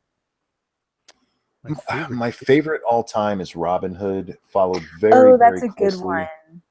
Very closely by The Little Mermaid and Aladdin. I like Aladdin too. I like a lot of Disney movies. Never mind. For the record, we were just asked about movies. We didn't start it ourselves. We've avoided it all night. Pretty much. Scribe Light, are you religious? No, I was kidding about the Bible. My favorite book? God. Well, there's one that I've read more times than anything else. So I guess it would be my favorite book in that sense. It is this sort of horror occult action book that I swear to God should be turned into an actual action movie. It's called Cain, Cain, and it's by Robert Huggins, I believe it was, and it came out like in the early 2000s or late 1990s or something. And it's just this pulp fiction action adventure book that has a monster and demon worshippers and a guy with a shotgun who's a special forces guy. It's about as cliche as you can get, but I just like it. It's just a fun book to read once every couple of years. Oh, someone was, I think Bloodwing was like, yeah, I love Frozen. I don't care. Real quick, I remembered the name of where I lived. It was Glenview, Illinois. Glenview. Sounds very generic. Yep. It's just outside of Chicago. It's a little suburb. Or it was when I lived there. Let's see, favorite Disney movie, A Song of the South. Good movie. Actually, no. Zippity. Fucker, you got me singing. Yes. Fuck you. Yes, got him to sing. Ladies and gentlemen. That is one of my favorite songs. If you sing that, if you can sing that without being happy, you need to be locked up. Actually, and I believe this is true. Someone correct me if I'm wrong on this, but Return to Oz, I believe, was a Disney movie, or at least produced by Disney. And that movie, it was so twisted and weird when I was a kid, but I loved watching it, especially the claymation at the end where the gnome king melts away because of the chicken egg and all that. Oh man, that was cool. Glenview is still there. I said, as a Navy brat, you get used to places you lived disappearing. Where I lived in Virginia Beach no longer exists. It's still Virginia Beach, but the housing area we lived in is no longer there. I'm glad to hear Glenview is still there. I love that place. Great story. I was riding my bike. Glenview gets, because it's Chicago, you get tons of storms there. And I was riding my big wheel, and my mom told me to go put it up. And it actually got hit by lightning while I was on it. And it split the back tire in half. Completely just cut it in half. Shit. It was awesome. What else do we have for questions here? Because there's you guys actually asked a lot of them today, and I love when you guys do that. We need to do an actual AMA again. We need to do an AUA. Ask us anything. Oh, awa. Fancy. Awa. Fancy. Awa. Well, we like to be correct around here. We can call it this is the awa. Or this is the hour. Yeah, or like this is 0 hour. You are so good with that shit. I wish I had that brain. Oh man, that's where my titles come from. You are great with titles. I'm scrolling back through the chat, guys. I am so sorry when I do that, when I just kind of mumble into the mic. Favorite meat. Pop-Tart has favorite meat. Prime rib. A New York strip cooked just under medium. Yeah. Pepperoni pizza. That's not meat. There's pepperoni on it. So you just pepperoni would be the meat. Yeah. No. You can't have pepperoni by itself, but pepperoni is good. Let's see, prime rib, and a very close second, depending on the day, might be over prime rib, would be smoked salmon. Yeah. Okay. Somebody asked opinions on MGTOW. Oh God. MGTOW. Here's my analysis of MGTOW. You can't fire me. I quit. Yeah. I always say I'm taking my balls and going home. Because that's what it is. It's I'm not playing this game anymore, and I understand why. I really do. Right. I understand getting burned. Yeah, but the reason why they have all those reasons is because they couldn't get a puss to begin with. Well, I don't necessarily disagree with you, but there are some guys who have gone that way because they have been severely burned, and we're talking court system burned. And I'm still the romantic at heart. I love romantic comedies because the couple always comes together no matter how fucked up everything gets. And that's how I view the world. And I think if you just give up on love completely and try to make it all about numbers, because that's what it is, my resources, you are too cynical and need to lighten up. And realize the whole world doesn't suck. You just had a bad experience. You like romantic comedies? I do. One of my What- favorite movies is How to Lose a Guy in 10 Days. I fucking love that movie. What'd you think of Serendipity? I've never watched it. Oh, I would recommend that you give it a shot if you have a chance. It's one I wanted to watch, and we actually my daughter and wife watched it together, and I don't remember why I couldn't. Something came up where I couldn't watch, and I just never got around to pulling it back up.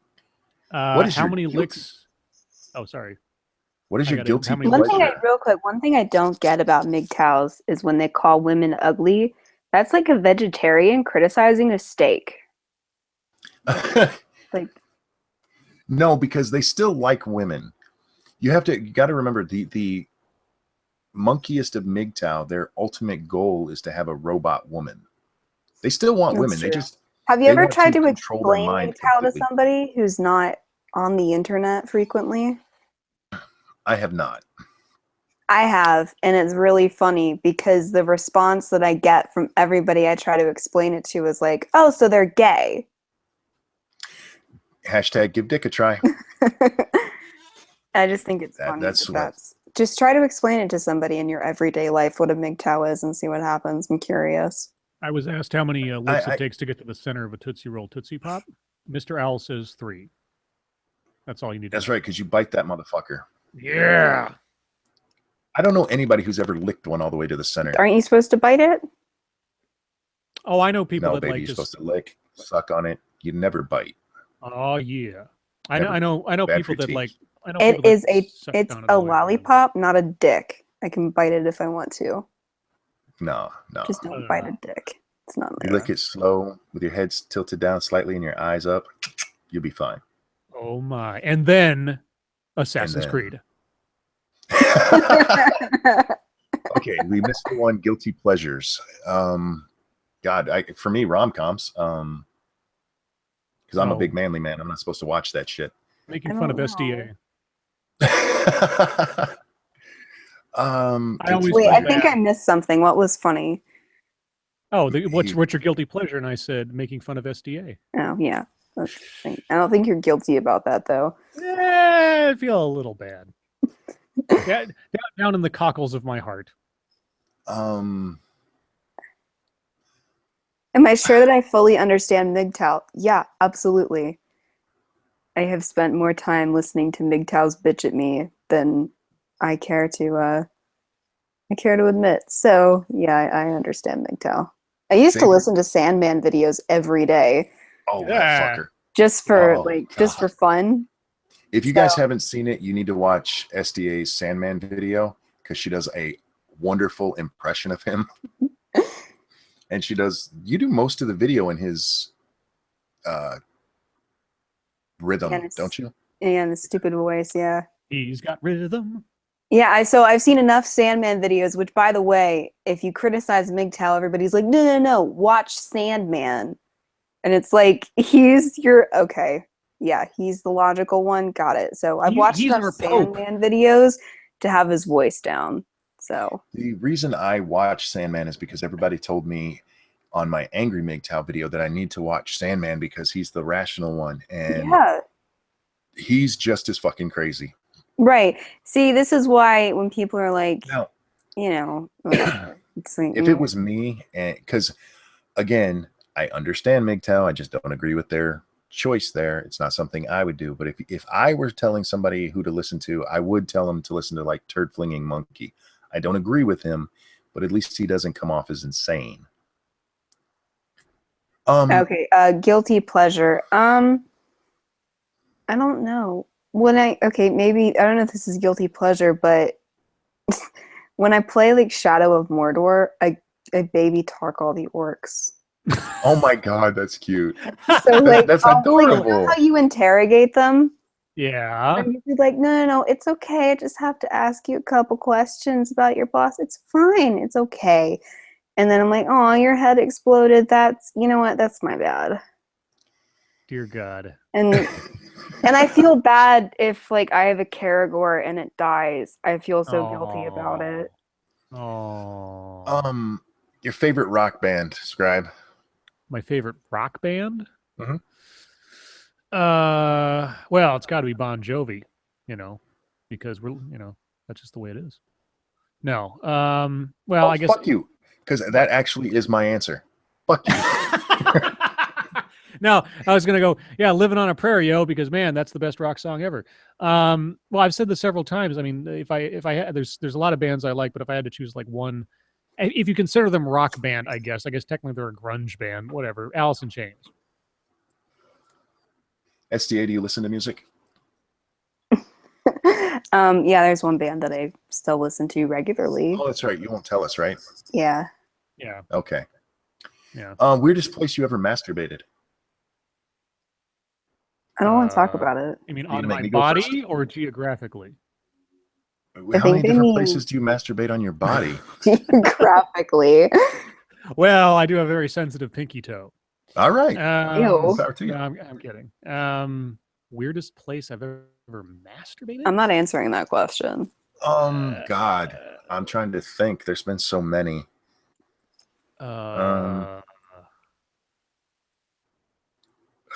Jesus. What's a Hanson?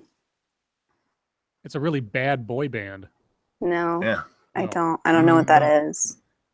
Look up Mbop. Weird. Oh, It's a very, yeah. I know very that song. catchy song. I don't know about weird. I can't. I don't know. I'm a dude. We masturbate wherever. There's no weird place for us. I am curious about SDA. Answer the goddamn question and needs material. No. SDA, send me a DM. No. Because I'm curious. Just tell me in DM. I'm not going to tell everybody. You will. I'll tell you after the thing's over. You will. I don't share. You. You know what? No, You're not Scribe. I don't share anything. I don't share anything I get in DMs. I don't. Neither do I.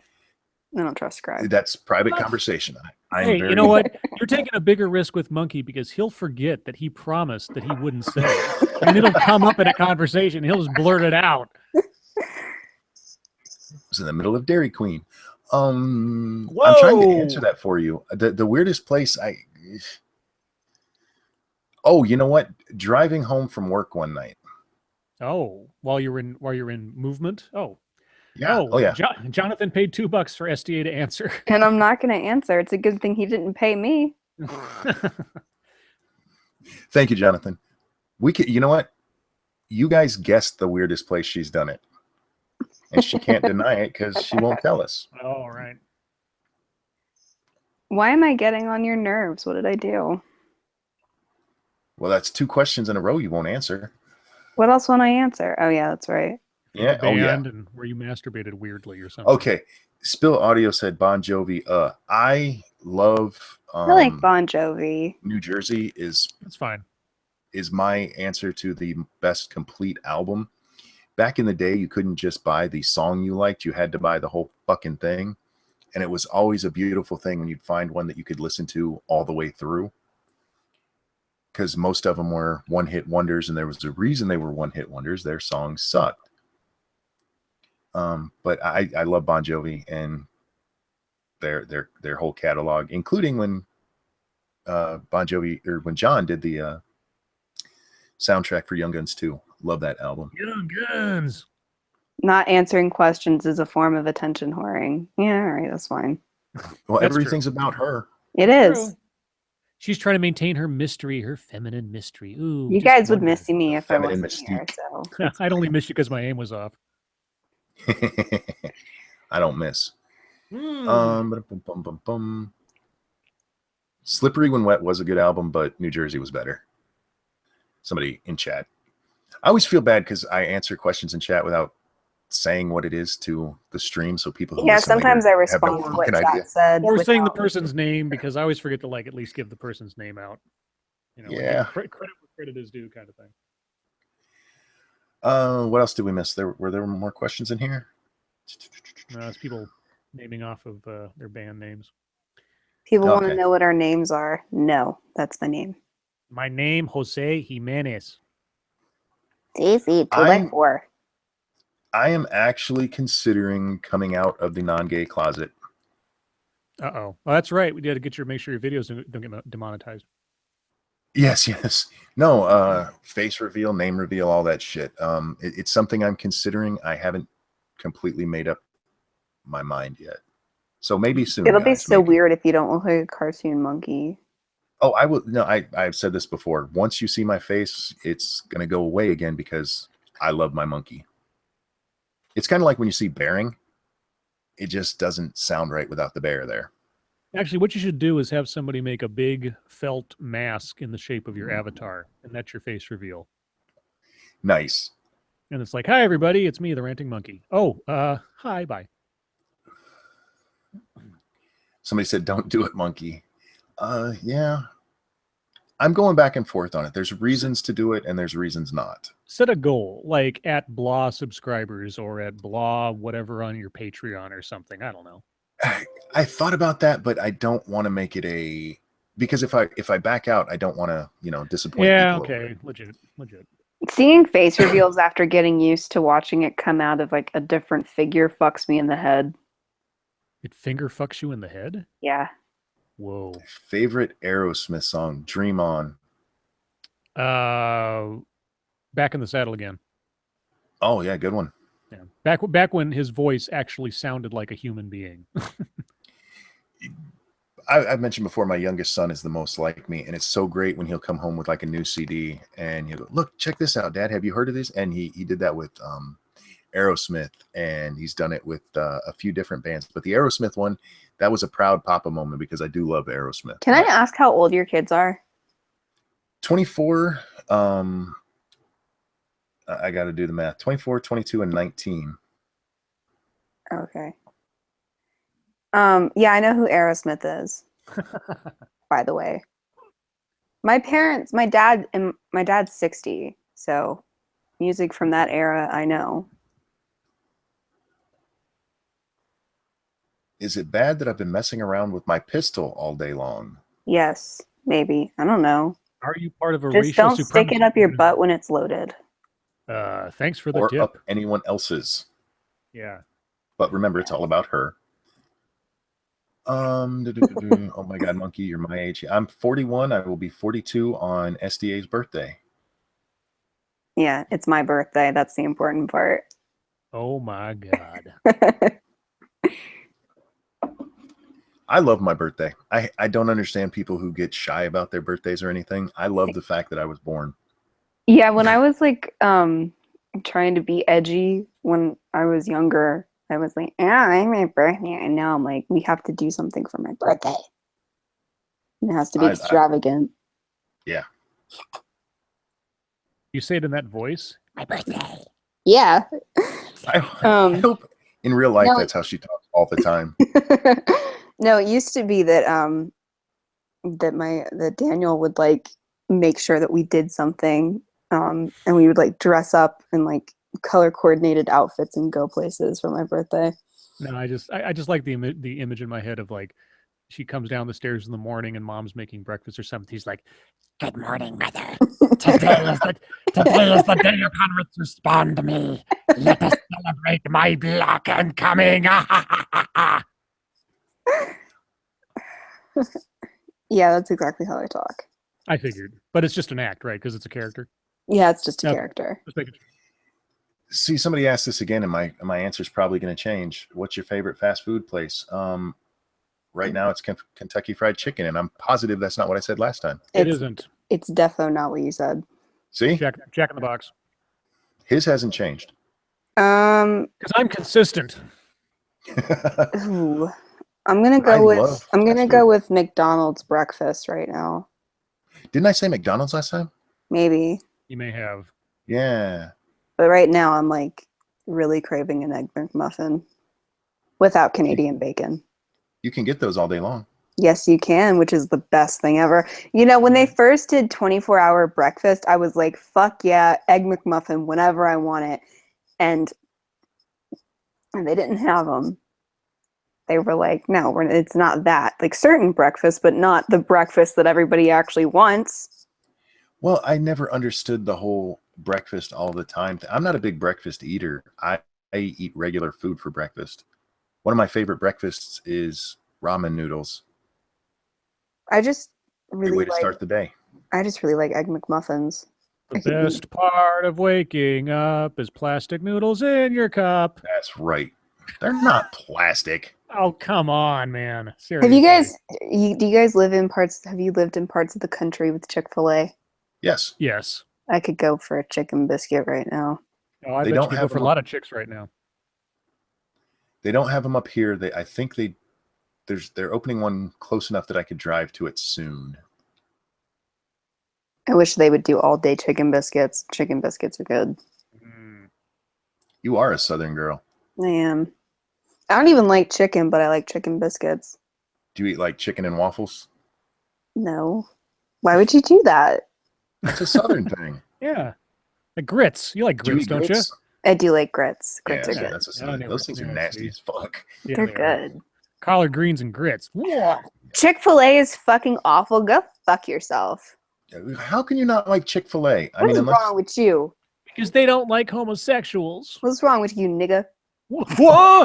Oh my god, where did we go? It's just a character, it's fine. And there's yeah, it's your Dave Chappelle impression. Yeah.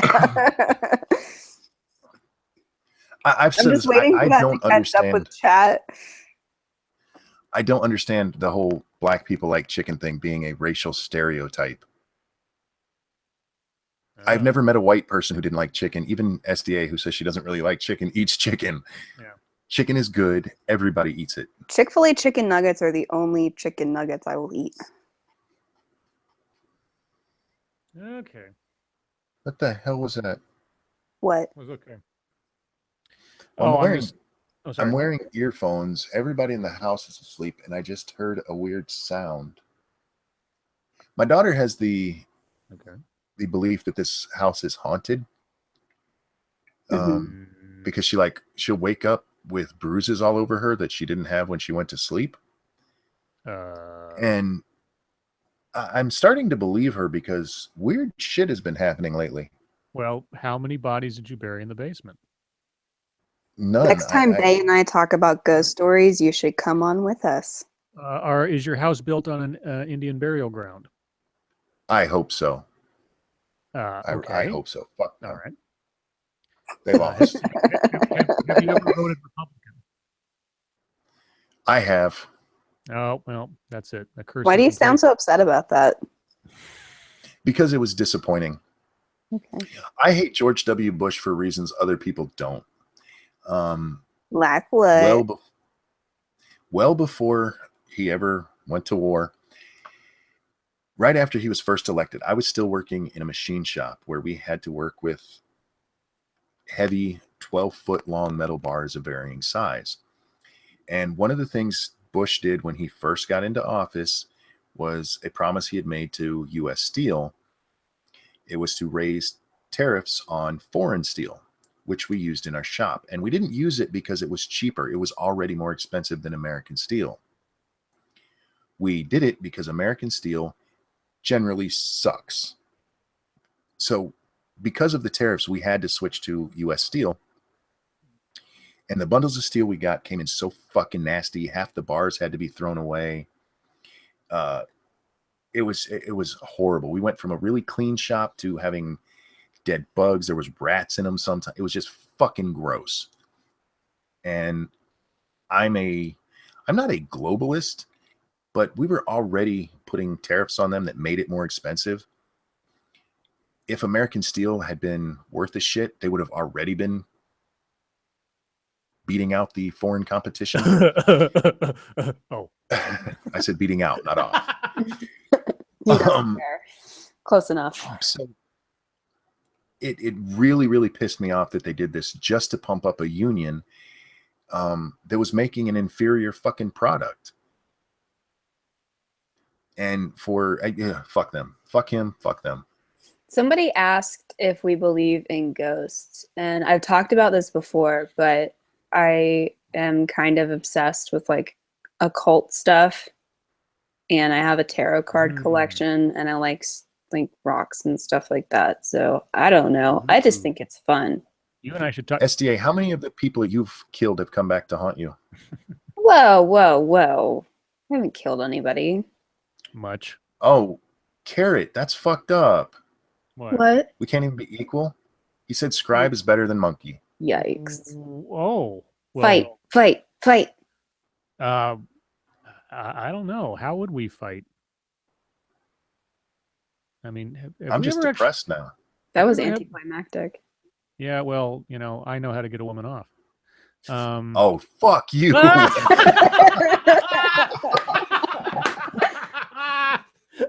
Well played. The door opened. I had to walk through. No, that was good. I was going to say earlier. well, if you like creepy occult stuff, SDA, you and I should have like a stream sometime. I like creepy occult stuff too. Yeah, we should do that. I just think it's fun. I have a morbid curiosity about things, and I've always liked, Lovecraftian type things and serial killers and all that fun stuff. I kind of believe in ghosts. For me, it's not quite like the whole God thing, because I have a lot harder time believing that. I really want to believe in ghosts, and I swear I've seen one, but I can't promise you that's what I saw. Look, here's the thing. I've had people ask me to do tarot readings for them, like contacting dead people, and I'm like, you can go fuck yourself. I ain't fucking with dead people. So You're not do I believe in ghosts? I don't know, but I ain't going there anyway. I have a healthy respect for the maybe dead people. I'm not sure I believe in ghosts per se. I do believe that it is within the realm of possibility that what we perceive as ghosts are actually some other explicable phenomenon. Like just the other day, I watched an old clip from Cosmos where we were being told about the dimensions and how if something from the fourth dimension came to visit us, it would look beyond anything we could comprehend, kind of thing, but there would be something we would see. And I thought, well, maybe that's what ghosts are. I mean, that's about as close as I'm willing to come to believe that there are actual ghosts. I don't believe there's like spirits of dead people, but the possibility that something might be there that is beyond our current understanding, that is actually there, I think that's entirely within the realm of possibility.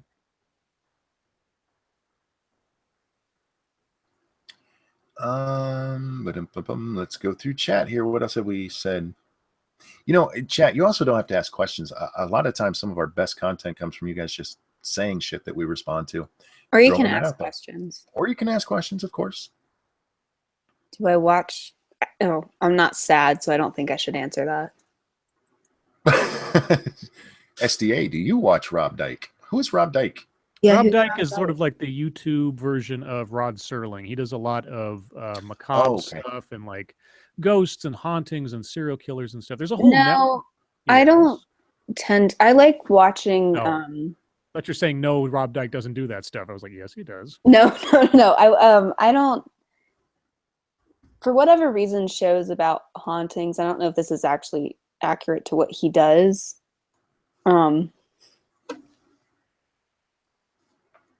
But I don't know, like shows where it's like ghost hunters with all this equipment, they're gonna go to a creepy place and be creeped out, just doesn't entertain me at all. No. But I enjoy documentaries about, like, I don't know, serial killings, mass suicides, cults, that kind of thing. Yeah, so Rob Dyke is a good one to look at. Carly Elise, if I'm saying her name right, she's sort of Rob Dyke has a lot of for lack of a better word, a lot of acolytes on YouTube that are sort of like offshoots or friends of his. And so there's this whole sort of creepy horror network of YouTubers out there. Rainbot, again, I said REIGNBOT. If you look up Rainbot, her channel is really good for some of the really offbeat stuff. Rob Dyke's channel is really good. Carly Elise is starting to get into the really obscure mysteries and missing people, and she does little mini documentaries, so she's really good too. Yeah, that's stuff that I like. Something that one thing that I find really weird and gimmicky, and I'm sure everybody else does too, is like those medium shows where it's like, I'm like your whatever, and like your mom loves you. Oh God, Sylvia Brown type bullshit. Yeah. And maybe it's because I'm more or less like, don't fuck with dead people, but it also gets me in that way too. I'm like, this is bullshit. Also, stop fucking with dead people. Well, it's not so much fucking with dead people; it's trying to take advantage of people who are alive Yeah. that want Yeah. to believe they can contact their dead relatives. and Yeah, do like something. watching Long Island Medium and that kind of stuff. And I'm not, I don't know. I guess There's a channel. because Oh, I sorry, go ahead. really like, I don't know, like readings and stuff like that. I just enjoy it. Mhm. So it's weird when like somebody does a weird exploitive Yeah. bastardized version of all of that. I'm like, that's weird. There's a Okay, couple I'm of gonna pause times. you Oh, guys. Hold on one second. I want to address things in the chat before they go away, but I don't want to get off that subject. How old is my house? It was born. My house was born. It was built in 1969. Somebody asked if I've watched any videos by Battening. I have not. Pizza Hut or Domino's? Definitely Pizza Hut, although it's greasy as shit. Ooh, Pizza Hut. Yeah, pizza gut SDA's hungry. Okay. for pepperoni. We were talking about like John Edwards and those motherfuckers. When I watch that stuff, I watch it very much the way I do when I watch anything about conspiracy theories. It's fun to play in that world, to imagine it's real, but those like the cold reading shit, it's bullshit what you see on TV because they fuck up 100 different times. Yeah. And so it's all like guesswork. I guess I haven't done it actually since Daniel died. Just because it's been hard for me to get back into some of the stuff that we did together. But like if you actually read tarot cards for somebody, it's not, I mean, if you want to do it wrong, you can be like, here's exactly what's going to happen in your future. But it's usually more or less like, I'm in this situation. What am I doing wrong? And then it just calls you a lazy piece of shit. Tarot cards are mean. Like, seriously, they'll be like, you're lazy and you're an idiot. And you're like, yeah, okay. I don't know. And somebody asked about Ouija boards, which I saw it written down until like last year, and I thought it was Ouija boards. Well, it's supposedly a combination of the two words "we" in French and "ja" in German, so like yes, yes, or something. And it was made by, I believe, Parker Brothers. It's not some recreation of some ancient device or something. As far as I understand it, it was a thing that was invented by the game company as sort of just an entertainment. Yeah. I saw the movie Witchboard as a child, and I won't fuck with one of those. Oh yeah. Witchboard was great. I wouldn't. I mean, look, I'm a little superstitious, so I wouldn't touch one. Yeah, I wouldn't touch an Ouija board, but that's what it says. Go ahead. Once in a while on my recommended stream or whatever, there'll be actually recommended videos. There'll be a live stream. There's this channel out there called like Paranormal something or other, and they live stream like them spending the night in the basement of some creepy house, or them doing a Ouija board session live and trying to call out ghosts and stuff. Yeah, thank you. Okay, I'm smarter than you. Nice. Stop trying to tell me how to do my job. Monkey and I'll get on your back, and he's better at it than I am. Anyway, I lost my train of thought, so thanks a lot. From getting on her back? Oh yeah. Okay. Did we have more questions there? I don't know, but I'm getting close to where I have to go to bed. Yeah, I know. That's why we're getting to wrap it up here. You're getting close to go to bed. You go to bed at 9 o'clock? I have to be up at 5:30 in the morning, and it takes me a long time to get to sleep. Yeah, I mean, this is why I generally have to call it. Like, I mean, I won't get to sleep until 10:30, but if I don't start getting myself into the mode of going to bed, I'll be up all night. It's just the way my body works, unfortunately, especially after I've stayed up late over the course of the weekend. When Monday comes around, I got to go to bed at a reasonable hour. Why am I being called FDA? I don't know. I have no idea. No, you said she likes being called FDA. Why do I like that? I fucked up and said it the other day. Oh, okay. Oh, yeah, that's right. Like, I'll like it if you tell me to. That's fine. I just wanted to know why. Have I ever had my palm read? Yes. So I have a friend who does tarot readings and is, as she puts it, into woodgy stuff. So I don't believe in it in the sense that she's actually contacting some other force or something, but I enjoy the activity because it's just kind of a fun thing to do with my friend.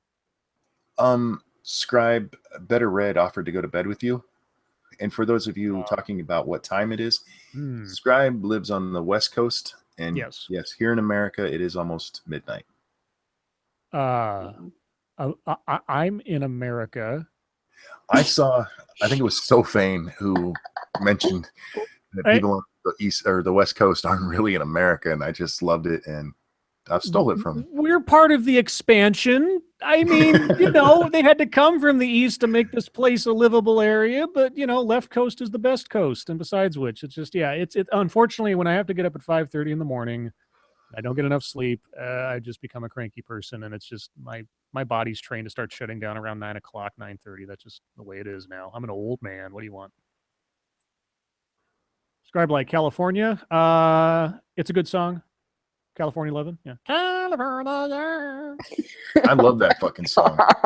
Oh yeah. It's the only Tupac song I really like. I just love doing that one part with the guy's got the vocoder or whatever, and it makes my sister laugh every time I do it. No, yours was great. You should do the whole song. I could, but I don't think I'll do that now. Maybe I'll do a stream. Maybe I'll do a stream sometime where it's just singing. I'll just sing songs. Like people say, "Hey, sing a song," and I'll just sing a song, even if I'm bad at it. You know the fucked up thing? My wife said she likes when you sing. She has never said that to me. Well, how often do you sing? All the fucking time. Yeah, you don't show it much, unless it's zippity doodah. No, I was singing in the store when we went yesterday. Let me sing you a. I have a version of the Brady Bunch song that's kind of funny. Yeah, sing us a Brady Bunch song. It's brief. It's obviously very brief. We're gonna end on the Brady Bunch song, guys. All right. I made this up when I was like 13 or something because I was a weird kid. It's a story of a lovely lady who was living with 3 very lovely girls. All of them were prostitutes, like their mother. The youngest one liked girls. It's a story of a man named Brady who was living with 3 boys of his own. They were 4 men living all together, and they liked to bone. Till the one day when the lady met this fellow, and they knew it was much more than a hunch, that this troupe must somehow form a brothel. That's the way they all became the Bunny Hutch, the Bunny Hutch, the Bunny Hutch. That's the way they became the Bunny Hutch. All right, and we're gonna call it a night on that. Thank you for that. Guys, thank you so much for watching. Scribe SDA, thanks for coming. As always, your life makes me sad. I will see you next time. Bye, guys. Bye.